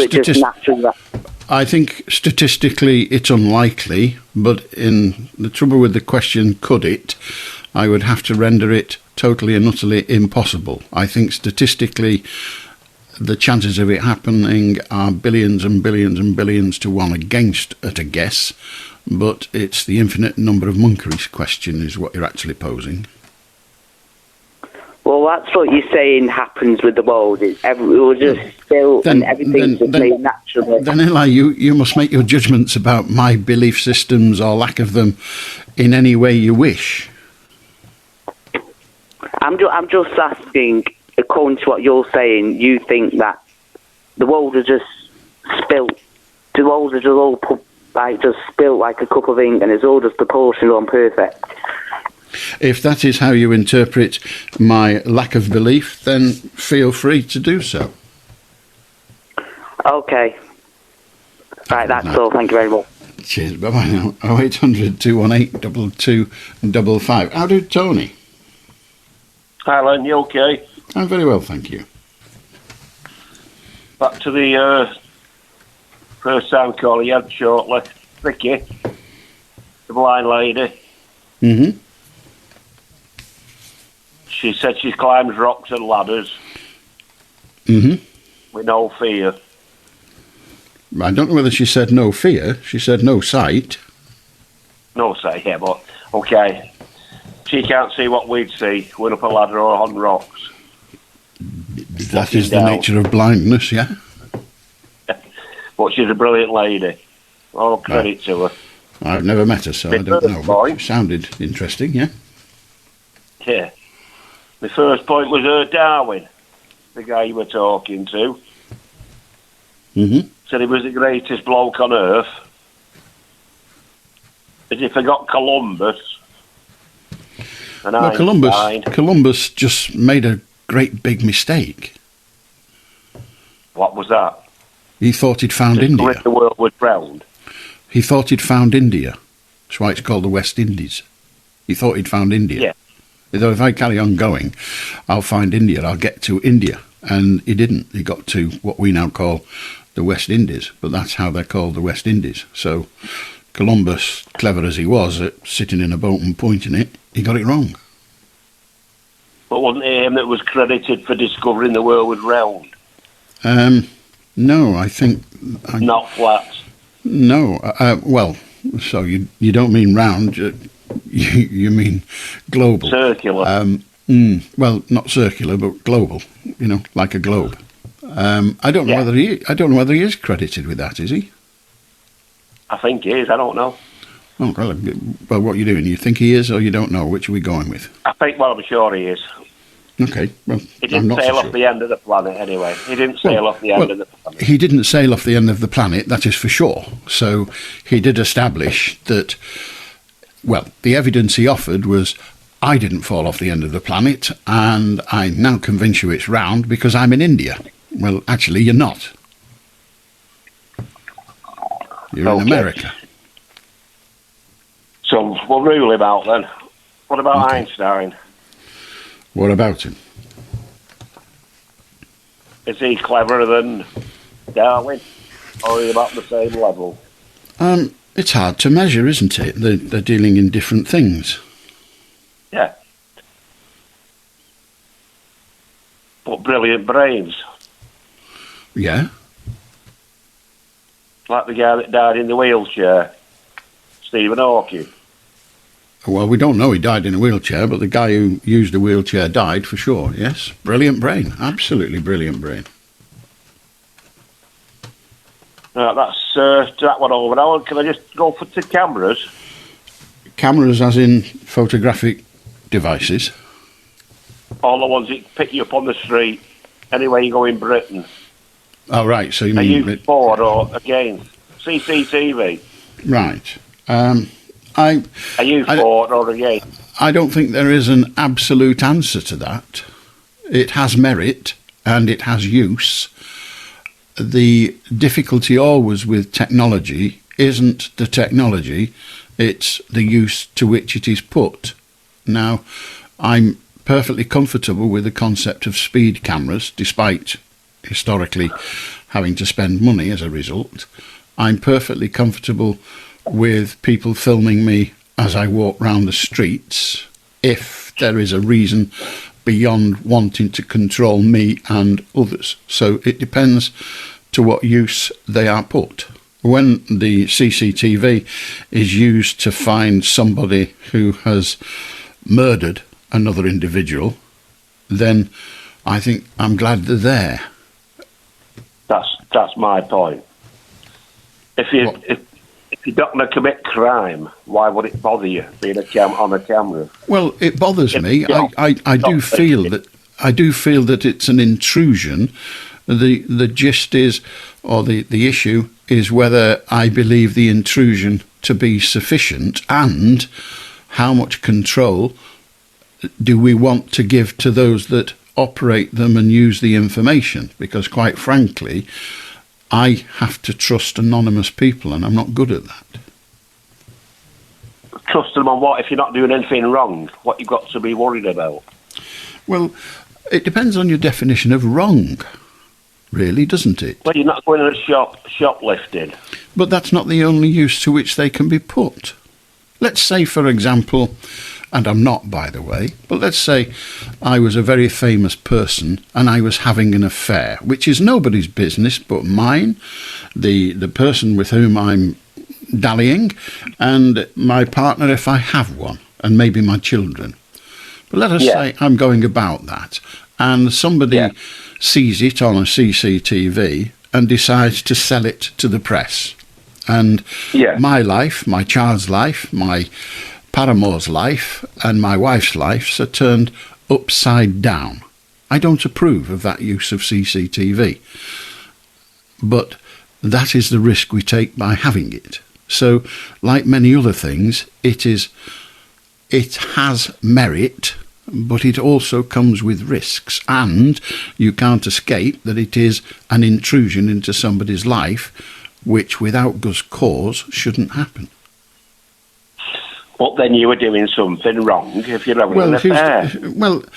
I'm not doing anything. I'm not doing anything illegal. I'm not altogether sure that we should be using CCTV to uphold some kind of moral concept imposed upon us by the current societal rules.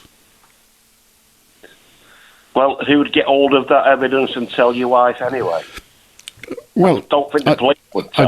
I didn't say why. Because the police don't operate all the CCTV. They have to go and ask permission to get the pictures off it when they're trying to solve a crime. There are all sorts of different individuals, mainly local authorities. And so why would they tell your wife that you were having an affair? They wouldn't, but somebody sitting who sees the screen might. He or she might think, bloody hell, we're getting this beggar. I'll get 200,000 quid off the Daily Mirror for this. I'll sell it to him. So that's the kind of thing that goes on. Well, the Daily Mirror shouldn't be allowed to show it then, should they? Well, what we have to do is deal with what we have. But you seem to, a few seconds ago, said that it's right and proper because I would be being naughty. You said I shouldn't be doing that. Out and out crime, I mean. Well, I gave you... I'm sorry, Tony, we have to stick to what you've said. You may well have meant something else, but when I put to you a scenario that involved no crime whatsoever, you said you shouldn't be doing it, and it's therefore right that the television camera or the CCTV camera is used for that. That's what you said. If you didn't mean to, then fine, but how are we going to have a conversation if you don't know what you're saying? I know what I'm saying. Well, try and make it consistent then. Get off. How do, George? All right, Charlie. Whoever has, I'm sure he is. I'm well as also. I'm sorry. Don't be worried. I'd like to speak about King Charles, the coronation. What I'd like to know is that I don't think there will be many parties in the streets because people just can't afford to look after themselves without making food for other children and things like that in the streets. Well, I think it'll be a very poor coronation in that respect.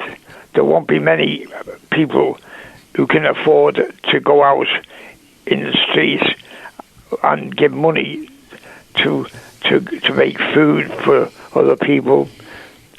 They can't look after themselves. But we have the situation where all of the people at those parties will, during the course of that day, have to eat. All they're doing here is eating in the street.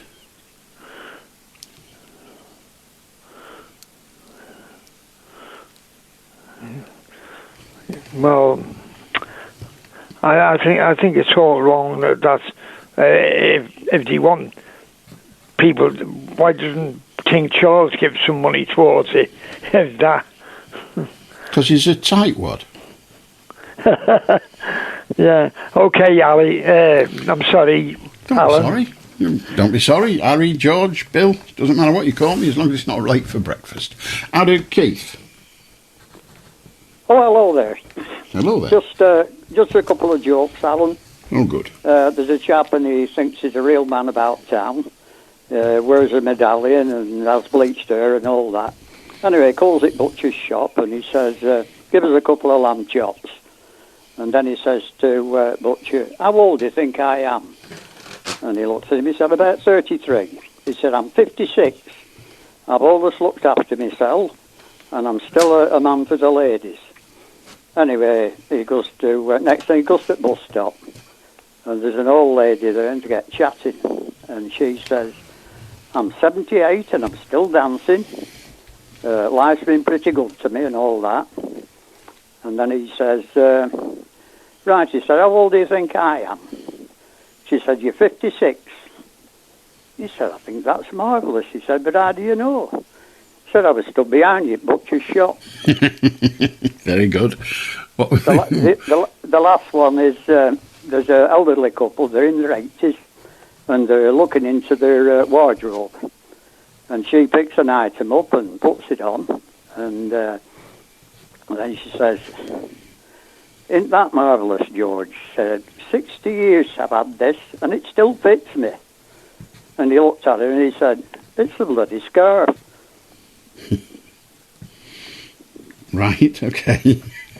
Quite good. Not as good as the first one, but thank you anyway. Have a good night, Keith. How do Judith? Hello, how are you? I'm very well, thank you. Just a silly little thing. I want to talk to a famous pop star, so I phoned you. Right, well, you failed on your ambition then. Oh, no. I got, I can't say the name because it'll join in the conversation, but I've got a little machine in the corner, and when I want to listen to you in the evening, I say, little machine, play Radio Manchester. Right. But I wasn't concentrating tonight, so I said, little machine, play Alan Beswick. And it did. It played you singing about Jehovah's Witnesses. Yeah, well, there you are. Worse things could have happened. Yeah. I was quite surprised because I was just about to say, no, play Radio Manchester. And there was your voice, and I thought, finally I can talk to a famous pop star. Me and Mrs. Ackroyd's band. Yeah. It's true. That's what they were called. Is that what it was called? The band was called Mrs. Ackroyd's Band, yeah. Well, I'll ask my little machine afterwards to play her. But normally I play my favourite music on there. But quite surprised me that you appeared. Not being rude, but surprised me that you appeared. When we got, I was in the army a long time ago, back in the 60s, well, 68, 69 onwards, and maybe 67 as well, it doesn't matter. And we got a computer that was the size of a wardrobe, and it did very little. An absolutely enormous thing, and it did very little. We used to have to listen into radio frequencies, looking to see if there was any transmissions on them. And we would do it by spinning a dial. But they got this machine, and it would go through all the 20 frequencies we were covering, one after the other. And if it found something, it'd tell us. And we then had to go to that frequency and listen to the messages on it. So that was that. And the guy that installed it told us a military joke about computers. And this commanding officer, when the computer was installed, said to the computer, or said to the staff, what will it do? It said, do anything you want. It will answer any question you put in it. And he said, OK, where is my father? And the machine came back and said, your father is lying blind drunk outside a brothel in Singapore. And he said, well, that's not true. My father's at home with my mother. So he said, oh. And he put the machine in, saying, you've got it wrong. My father is at home with my mother. And the computer came back and said, your mother's husband is at home with your mother, but your father is blind drunk outside a brothel in Singapore. Have a good night, Judith. How do Ted? All right, Alan, kids. You don't believe in spirits, do you, Alan? Ghosts? I do not. Well, this happened. This really did happen. Listen to this. I was in a hostel, in a bed in a hostel, and there was 3 spirit kids in my room, 2 girls and a boy. The girl started dancing, and then they were singing like Victorian songs. And the boy, there was a guy above me called Dean. The spirit boy said Dean. And the guy above me, Dean, tapped on the ceiling. He said, we heard that. I thought, wow. The next thing, Alan, the blinds by the window, all that was a rollie. The blinds by the window, they started moving. And in the room, there was a bird in the room. I could hear the wings flapping. And it was in my room, but it wasn't there. How would you make that out, Alan? I don't. Well, yeah. I wish to Mary Joyce and all the best to the innocents that have died. Bless them all, bless them all, bless them all. Thank you, Alan. How do Danny? Hello. Yeah, you were speaking last night. When you play that wonderful record by the Beatles, Shortest Down there. You said you'd actually seen them play that live, didn't you? Mm. Yeah. So I was actually, obviously I was, well, not obviously, but I was too young at the time to have been around then. I'm thinking, was that 1965 at the Empire? No. 62, 63. I don't know what date it was, to be honest. No, yeah. You say days. Yeah. What year it was? I don't know. Oh, okay. Do you know the... I can... Say again? Do you know the story behind that song, what it was actually written about? Written for, sorry. No idea. No, you don't? Oh, well, yeah. It was, Rolling Storm and Hurricanes. I do. Well, yeah, well, yeah, obviously, but they were around about that time. Mm. And obviously, at that time, they were a great band. Well, Rolling Storm had a wonderful looking sister. And in 1962, the Beatles were at, playing at New Brighton Ballroom. The tower had gone in, obviously, many years before, in the ballroom. And they were playing there. I think Little Richard was on before them, Top of the Bill. And Rolling Stone, the Hurricane was on. Anyway, Rolling Stone's sister was dancing there after all the big bands had been on. And McCartney was there, Paul. And he didn't know Rolling Stone's sister, but looked at her, and he was just obviously smitten at the time. So he went back and he wrote that song about her. She was just 17, and she's on a documentary, Rolling Stone's sister, a couple of years back, and talking about that. She was having a laugh over it and said, well, at least he wrote a song about me, type of thing. But many people don't actually know that. But like what you mentioned last night, you said the Beatles first toured of America in '64, New York. And then it was a couple of days after Chicago. And he played that song, didn't he?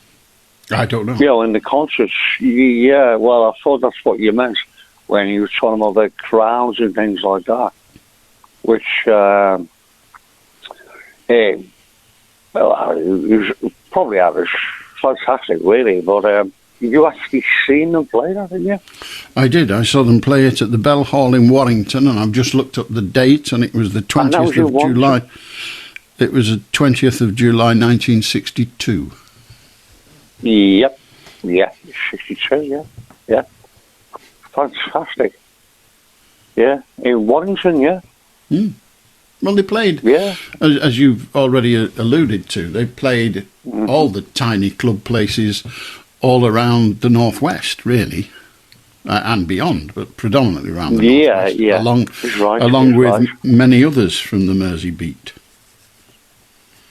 Billy Butler, famous in Liverpool, of course, used to introduce them from time to time in his role as a DJ, when he used to, if I remember correctly, he used to go about in a top hat, but that was Billy.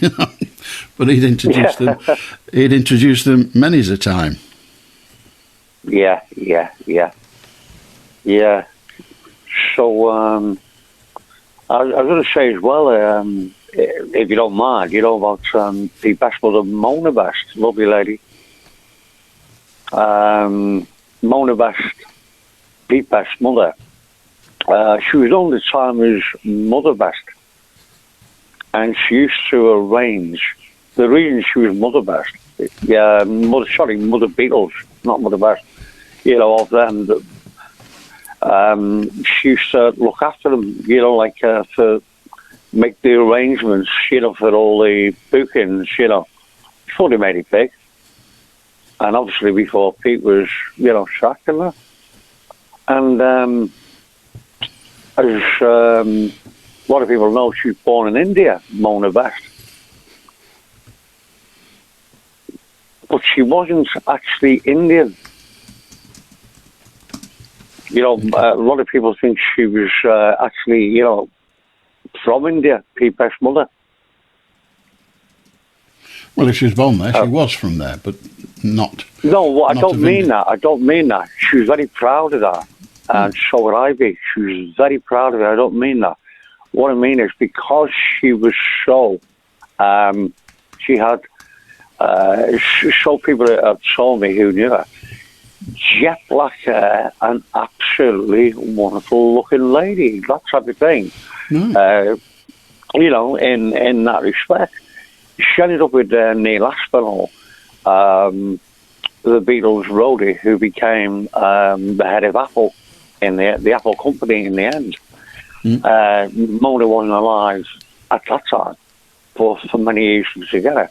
They had a son, Roy, he was born.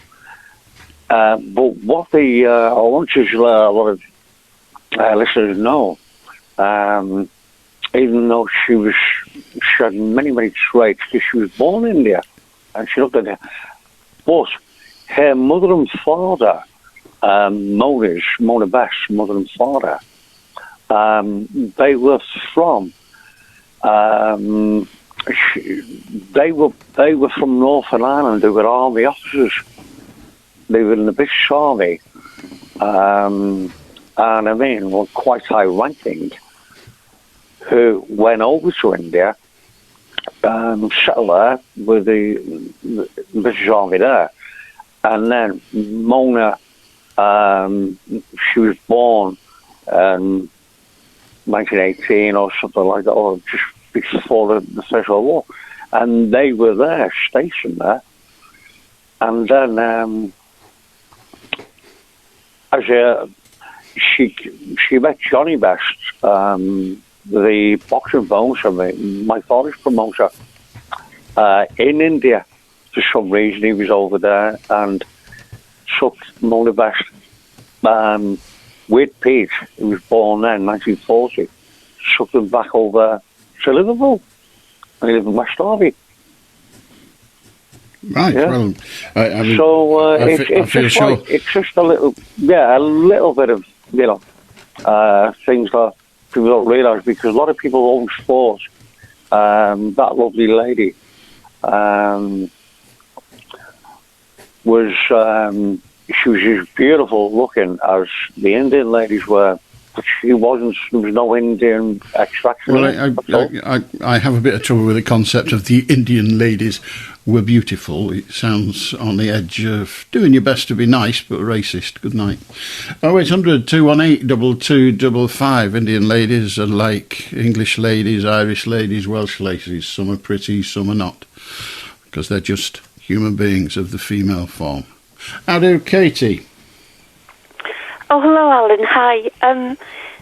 Just before I come on to my subject, does the coronation clash with Eurovision? I don't know. It'd be good if it did. You could mix them in together. Well, I actually think that they do clash together in May. Oh, that would be hilarious. I know. It's like what side you take. People be taking sides. Well, I got to be honest with you. I wouldn't watch it either. I'll rip an eye out, one eye for each. Right, let's have a look. When's he going to be crowned? Oh, I don't know. When did can a queen go? Oh, God. Right, not found it yet. King Charles biography. I don't want a bloody biography. When's he going to be crowned? When's the coronation? I'll have to. I just think that it clashes in the middle of May. Well, it might do. I don't know. My trouble is, it's hard to bring myself to care. I know. No, it's not in my diary either. there we are. The King's coronation is on the 6th of May. Yeah, I think Eurovision might be the week after. Well, it's not the same then. Eurovision is on the 13th of May, so there you are. Well, I think Eurovision is going to be something like a 6-day festival in Liverpool. Well, yes, it is. It always is in the city in which it. I mean, the festival's already begun. There are already events going on, and Radio Merseyside are covering it absolutely fantastically. Yeah. But every year when it takes place, it's not just one performance. Yeah. There are all sorts of knockout. I mean, I don't know. I don't take much interest in it, but there are all sorts of knockout rounds and everything else during the week. It's a massive week of god-awful music by strange-looking people. But that's a very partial view. It's going to be absolutely fabulous. Liverpool, who have a reputation for knowing how to enjoy musical entertainment, are going to do it fantastic. And BBC Radio Merseyside are already leading the way. They're being absolutely brilliant about it. And frankly, going completely over the top about it, which is exactly what you're supposed to have for Eurovision. It is a festival of completely and utterly over-the-top nonsense. Yeah. What I was ringing up about was last weekend, and I hope I didn't dream this, but last weekend I think you had a caller talking about the last stretches of the River Wyre before it reaches Morecambe Bay. Mm-hmm. And I think, and I'm not sure because I was very, very sleepy, but I think the caller was talking about an area called Shard Bridge. Well, I've got this little rosewood box lined with blue silk, and I've had it all my life. And my dad told me many, many times that it had come down the family. It had belonged to, he used to say, your great-aunt Polly. And then he always used to say, your great-aunt Polly kept the post office at Shard Bridge. And all my life, until last week, I thought it was an area of Manchester. Because I had a lot of relatives in Manchester, and I just thought Shard Bridge was a suburb in Manchester. No, it's an absolutely fantastic bridge, the Shard Bridge. Really? I've been over it a couple of times. It's very narrow. I mean, it's fit for vehicles, but it's very narrow. The A588, I think it is, goes over it, if my memory serves me correctly. And I used to know a restaurateur around there called some or other. And so I used to go from time to time to his restaurant, and I always went over the Shard Bridge when the opportunity presented itself, because it's a great bridge.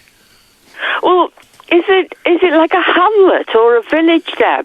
Well, it's the name of the bridge, the Shard Bridge, and so they presumably, I don't actually know this, but presumably the town is known by the same name. But it's Poulton. Bolton Liffiled, except it's not the Liffiled bit because it's the Wyre, but you know what I mean. Was the restaurant actually at Shard Bridge that you went to? Not quite, no. The restaurant was on the Blackpool side, and I'm trying to... It's not there anymore. I'm trying to think of the name of it. I think it was the Something House, and I can't remember now. So I didn't actually dream it. You didn't dream the existence of Shard Bridge, no? No, but my dad said that she kept the post office at the end of the 19th century. And I can't help thinking, what would the work be in a post office at the end of the 19th century? I can't think of what the work would be. I presume selling stamps. Well, I don't know. I mean, it's just so fascinating because I really thought I was dreaming when I heard Shard Bridge, because all my life I thought it was part of Manchester. All right. Well, now you know otherwise. Unless there's a Shard Bridge in Manchester, but I'm not aware of it. I know. Maybe somebody else will call in and they might know a little bit about the area. But if you keep a post office, it's usually quite an area of some size, isn't it? Must have been a village. In these days, but what it was like then, we really don't know. Yeah. Yeah. And Alan, it's been a great programme tonight, and I really, really enjoyed a lady. I think she said she was a new caller called Vicki. What a great caller. I hope she calls again. Real refreshing caller. Yeah, thanks. All right. Good on you. And I've remembered his name. The chef was called Bill Scott, and he had a restaurant just on the banks of Skippool Creek, which if you're from that area you'll know, and if you can remember the name of the restaurant, that'd be good. But he introduced me, the puerile nature of my life, he introduced me to drinking coffee out of a cup, a glass cup. Isn't that fantastic? Going to talk to Trevor very shortly, but we're going to have a bit interested, which you probably not, the River House at Skippool Creek. And it was run at the time I knew it by a bloke called Bill Scott, who was the chef proprieteur, as it were. That was probably 1985, 6, 7, around there. And whenever the party political conferences were on in Blackpool, which was every other year, well, every year really, one of them was there, some of the fairly top politicians stayed there and definitely ate there, and they included Margaret Thatcher, would you believe? Tony Blair stayed at the property. John Prescott has stayed at the... OK, so some are higher than others. John Prescott also having stayed there and eaten there. Rudolf Nureyev, the ballet dancer, he probably didn't eat much. George Harrison, you may have heard of him. And, Allan Beswick. So it's not all good. Anyway, there you are. Today it's a private residence, so I'm not going to give you any more details about it. 0800 218 2255, just after midnight. We're here till 1. If you want to join us, you can. How do Trevor? Good morning, Alan. Good morning. Yes, what a great list of celebrities. Yeah, bringing up the rear. As is his wont. Yeah. The other difference... The other difference is I didn't pay. Well, there we are.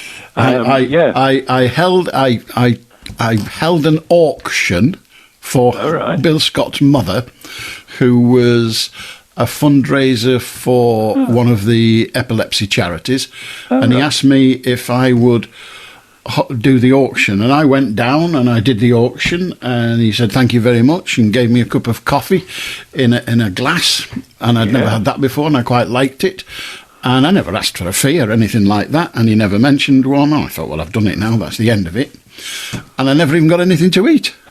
And I thought, well, it's a restaurant. I thought I'd got a butty. Anyway, that was fine, and I went away. And then about a fortnight later, he phoned up and said, thank you for doing that. My mum would like to invite you to come and stay at the hotel and have dinner with us. So I went, and it was fantastic. Probably the best gig I've ever had, I think. It's certainly the best paid. Well, right, all right, yeah. Definitely all right. Yeah. You've been having some interesting conversations about dreams in colour and black and white. Yeah. So on. I've got a less interesting but slightly bizarre contribution. I, as far as I know, always dream in colour. I remember some dreams, and I suspect I don't remember others, if you see what I mean.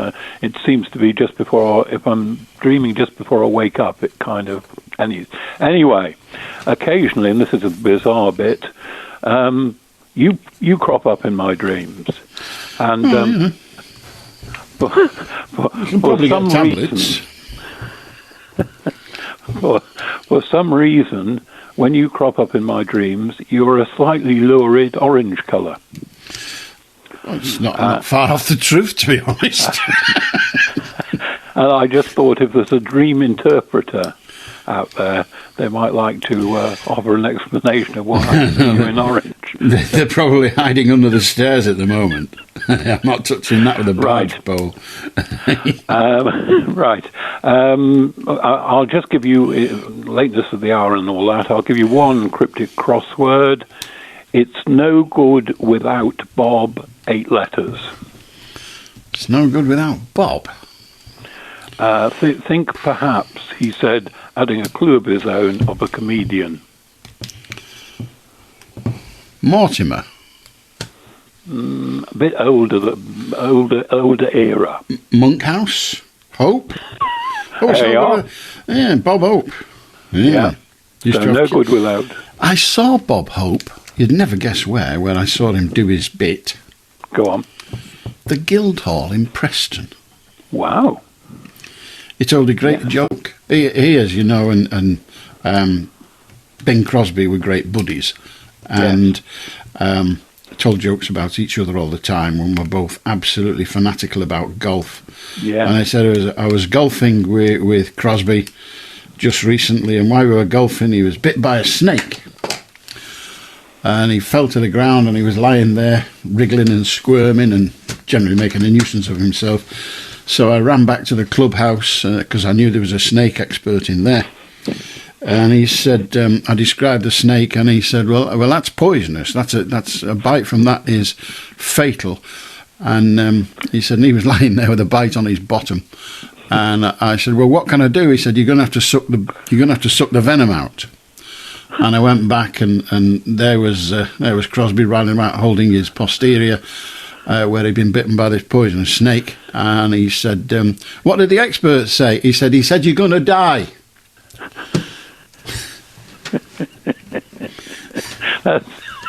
Not at all bad, is it? Not for Bob, no.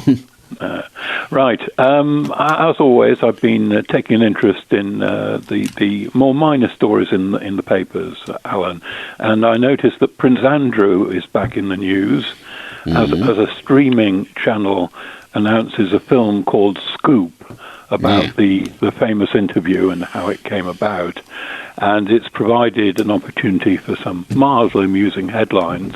Apparently an actor called Rufus Sewell is playing Andrew, and one of the headlines was "Great Pizza Casting," and another one was "The show aims to make the Duke sweat."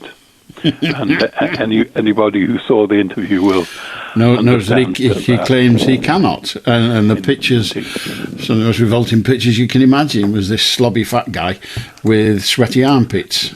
And they thought, well, he seems to be managing it there. There we are. There you I know, grateful. Then I like it when two stories that are directly alongside each other kind of have a resonance. So in one of the papers during the week, there was Britain's dog adoption boom, and immediately alongside it was another story, the muzzling of Michael Gove. But there we are. I also look out for what I would call bleeding obvious stories that shouldn't really be a story, and there was one of those this week. London hotels looking to profit from the coronation. No, fancy that. That's an extraordinary surprise that any business would be looking to make profit. Yeah. You want to try booking a room in Liverpool second week in May? Well, God. Yes, indeed. So that was that. Good on them. Exactly so, and exactly what you'd expect. I saw a programme last night on Channel 5 called Frank Boff, National Treasure, National Disgrace. And I would just point out that I wasn't watching it for titillation. I was watching it because there were a lot of archive excerpts from programmes like Holiday, Grandstand, Breakfast Time, and so on. But one of the people prominently featured in it was Vanessa Feltz. Oh, yes. And she was opining quite a lot about the event. It's what she does. And then by serendipity, although I think serendipity is a nice coincidence, and this wasn't really, what was on the front page of the Sunday Mirror immediately after the programme had been transmitted. Well, I know Vanessa Feltz was on, but I didn't read it. What was it about? Yeah, but Vanessa Feltz and her former partner and his indiscretions. Oh, right. Oh, yes. And the final thing, I always like to find a little positive story relating to nature. I don't know if you saw this, that a very, very, very small California mouse won the Guinness World Record for mouse longevity. A Pacific pocket mouse is its breed, apparently, named Pat after Patrick Stewart, or Sir Patrick Stewart, the actor. and has so far reached the age of 9 years and 209 days at San Diego Zoo.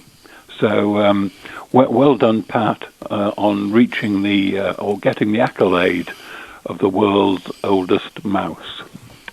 Right. Well, I don't know how the competition runs, but there you go. Thank you, Trevor. I don't know what was wrong with my joke. I thought my joke was excellent. Well, it's not my joke. It was Bob Oak's joke. Don't tell me. Tell him. 0800 218 2255. You want to join us, that's good. Pick up your phone, have your say. And we're here till 1. It's 24 minutes past midnight. And then we're away then. We don't bother midweek now. We've all got Bone Idol. Well, I have. And so we'll be back next Saturday night at 10 o'clock. So you'll have a long wait if you can be bothered. Yeah. Anyway, that's what's going on. But 0800 218 2255 to join us now. A quick shufty tomorrow morning's, well, it's actually going to be this morning's newspapers, isn't it? I'm always confused by that whole blessed palaver. But, yeah, the Monday papers. I do like to encourage people to buy a newspaper. All this downloading it offline. Let's keep the newspapers. They're proper things. NHS heroes' long COVID agony. That's the story of a member of the NHS staff who's got long COVID and had it, well, for quite a long time. It's a horrible, horrible condition. That's the front of the Daily Mirror for the morning. Sunak facing Tory rebellion over sewage in the UK rivers. As you know, they're full of Georges, apparently. That's the front page of the Eye. The Guardian, Labour condemns a catalogue of waste on government credit cards. The BBC's chair's position increasingly untenable, which means he can't hang on, they're suggesting. And schools cite Andrew Tate in fast-rising referrals to prevent. By that, I think they mean fast-rising in numbers. And the independent newspaper, BBC board to consider the chairman's future as cash for Boris backlash grows. That's the Independent. And it also reports, as you heard in the news at 10 o'clock, that 2 people have been held, 2 young people apparently have been held in relation to the stabbing of a girl in Warrington, in Culcheth, as it happens. The Times, water firms to be spared a threat of £250 million fines. Why? Truss backers urge Hunt to boost growth with tax cuts. So it didn't work then, and it's bound to work now. Care crisis deepens, leaving the elderly at risk, is the front page of the Daily Express. And finally, the Daily Mail, a secret plot to unravel Brexit, as senior politicians and business chief stage a summit on future links with Europe. Top Tory who helped get the EU deal done warns of a secret plot. So there you have it. You don't really plot in the open, do you? You only ever plot in secret. Otherwise, you're not plotting, you're just having a meeting. How do Linda? Hiya, Alan. Hiya. Hiya. That last show you just done, that's a Christmas cracker joke, that. Oh, it's Bob Hope. Don't blame me. I didn't write it. I tell you what, but you just recorded it. Well, I merely offered it as an example of the level of humour attained. Front door. Come on. it's Bob Hope's joke. No, that's a Christmas cracker joke, that. Come on, Alan. Well, it might be, but terrible. You know, you can't go blaming me for it. It's Bob Hope. Oh, come on. Right, okay, that's all I came on for. Right, well, I'll tell you what, I didn't even want to come on because I said, I can't come on. And I thought, well... Well, now we know you can. Shut the front door anyway, so... I shall shut the front door. I mean, you're only blaming Key because you can't get in touch with Bob Hope on account of him being dead. Hey, come up with a better one. Come on. Well, I don't have it. I don't really do jokes. I only have about 3 jokes. My favourite joke of all time. I've heard them. Well, I haven't got any more. Do you know what? The best one I came up with you, and you will laugh. was when I said about let me just think. When I said to you something about if you got in summer, you won't remember it. Well, will I? You can't. Shut up! If you've got a dog and it's in the summer and it gets a bit warm, put a bit of mustard on the top of the nose. The dog's nose? Always put 'em, yeah. Okay. Because you always put a bit of mustard on the hot dog. Oh, very good. Right. Yeah. Okay. Come back. Bob Hope, all is forgiven. Have a good night, Linda. 0800 218 2255. If you want to join us, you can. Pick up your phone. It's all there for the offering, for the taking, as they say. So you can talk about anything. Hello. Hello. Yeah, I was just like on the same kind of lines as what you're saying. You know, where you've got like a Duran Duran song and it's like saying what it's saying. I'm going like, well, what is like the morning after? I mean, you're... yeah, so you're the radio station man who is sat there in your little... Back in the day, it was like your little Manchester studio, and then shit's gone on where you are now in Wales in your little home. So, hey, this is what I'm saying, yeah. I'm trying to like understand what it is that you're doing. You turned round and said back in the day, oh, you're going to go and like live in France. France was your like beeline and end all of like where you're going to take your retirement, yeah. Yeah, well, and then the next Brexit thing is, did and for that. then the next thing is, yeah, like you turn around and say, that stopped you from doing whatever it is. Now, can I ask you, after the Brexit became the vaccination, now I don't know you as like a real human being, but I would guarantee 100% that you yourself, Allan Beswick, has not had the vaccination, but you turn around and told all your viewers that you have. I don't know you. I'll turn on and say, I sit down on this like matrix life that we're supposed to like go through. You've not had your vaccination. You've moved from England to Wales because you know that shit is going to be coming. Will you stop using that term? Sorry. Don't be sorry. You've moved yourself. You've moved yourself from England, Manchester, studios. Well, the studio wasn't in Manchester, it was in Salford. Okay. I'm very, like, unquiet of, like, understanding where all these places are. I just met... did you see at the BBC in Liverpool, there was loads of, like, people that ring your radio station, just normal, not on the level of, like, I'm on the radio or I'm on the TV, that are turning round and talking about the organisation that you work for. Do you know that? I'm sure there are people talking about the organisation. So what are you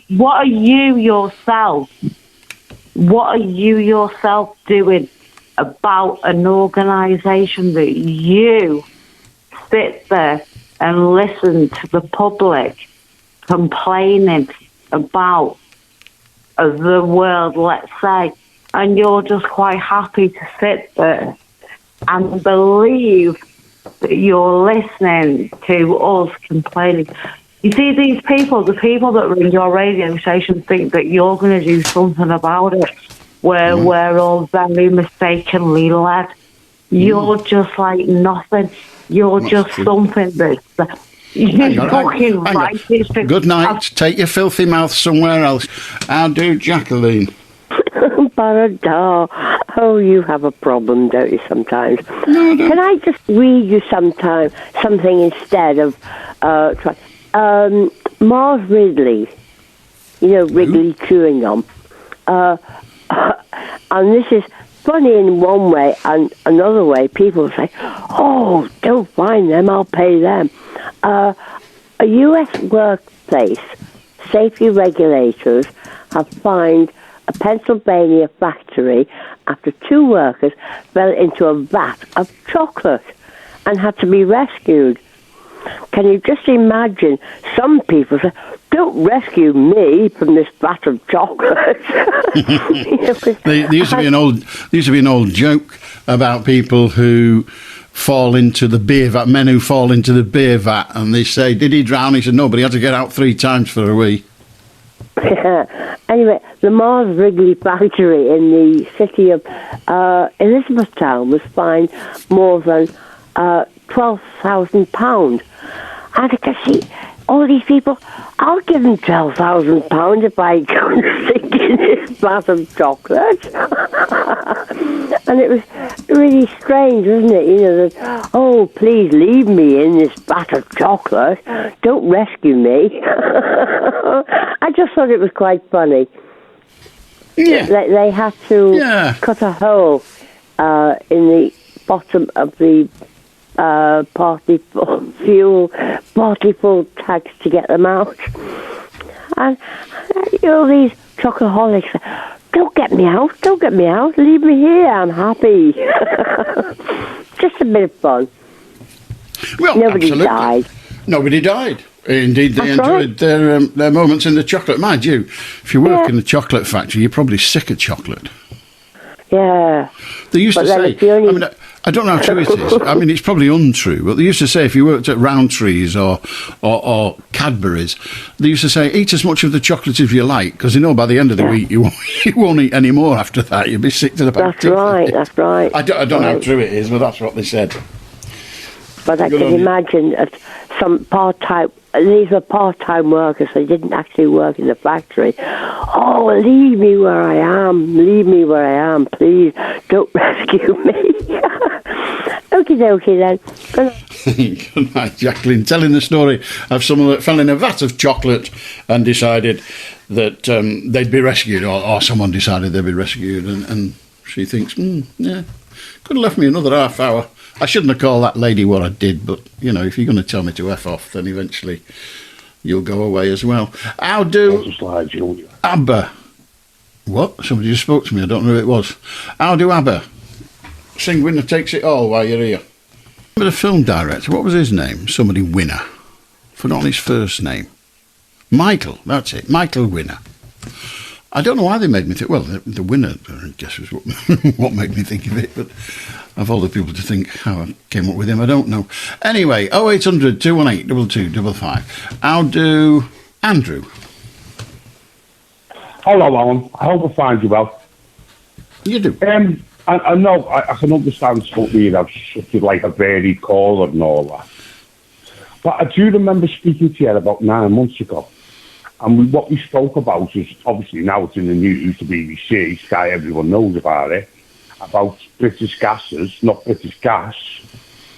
It's under a company called Sierra Echo, SSE company, going round forcibly using unlawful warrants to gain access to people's houses and force prepayment meters on them. Okay. We have to say one thing, and that is that the warrants weren't unlawful. They were perfectly lawful. They were perhaps obtained in a way that was less than desirable, but they were not unlawful. I must sort of contradict it there, Alan. What I say is, right, well, can I explain myself, yes or no? You can explain yourself, yes, but it'll have to include an explanation of in what way warrants granted by a court were unlawful. Because it's not the court that warrants it. It has, remember we used what you call the colloquialism, wet ink. What happens is the magistrate goes in with the energy firms and he'll do 20 on a Saturday afternoon maybe, right? He'll get paid so many. And Andrew, what I'm saying is, Andrew, the warrants weren't unlawful. To me, well, let me explain something. You won't manage to convince me that the warrants were not lawful. Okay, then that's sound. So it didn't prove you wrong over exoplanets. I'm not proving you wrong or right. I'm just not going to allow you to say that the warrants were unlawful. They were not. Explain to you, right, how they're unlawful if you let me carry on. No, I won't. They weren't unlawful, and every time you say it, you're actually committing a libel against the courts and against the companies for obtaining them illegally, and they weren't obtained illegally. Lots of people, including the authorities, if you like, believe they shouldn't have been obtained at all, but they were perfectly legally acquired. How do Neil? Oh, hello, Alan. Yeah, so Michael Winner, he did the Beswick films. Oh, is that what he did? Oh, yeah, one of his famous, Beswick with Charles Bronson, yeah. And his brother, he says, calm down, dear. It's only a commercial. Oh, that's He right. did that as well, so. Yeah, what was it? What was he advertising? Oh, I can't remember. Oh, you got rid of I think it was insurance, because it was a car collision, wasn't it? Oh, that, yeah. And his missus were going like a bit. He said, "Well, calm down. It's only a commercial." Yeah, that's right. So that's it. So I'll say good health, Alan, because that's I'm just wondering about. So. Yeah. Well, thank you very much. Calm down, dear. Only you didn't say it in that accent, of course. Yeah. The other thing about Michael Winner that was, well, I thought was interesting, was he said that he avoided, is that the right word? He's dead, so he can't sue me. But I think he was explaining how he managed to live a life of luxury in this country without paying much tax. And I think the way he did it was he was always in debt to his company. So he borrowed money off his company, not wages, it was just a loan rather than dividends or whatever. The company was registered abroad anyway, and I remember him saying it in an interview that he borrowed money off his own company. So in fact, in this country, he was always without funds, if you like. He had no income, he just used to borrow money. And he was borrowing it off a company abroad. And so in this country, he didn't have a tax liability. It was something like that. I mean, they've probably closed that. If that was indeed a loophole, they've probably closed it by now. And if they didn't, we'll all be trying it. But you and me don't have £1 million companies registered abroad. It was a strange thing. And the fact that he said it was perfectly legal, it's like all these very wealthy individuals now that say, yeah, we don't pay much tax in this country. We've got our businesses registered over there in that country where the tax rates are considerably lower, which is odd.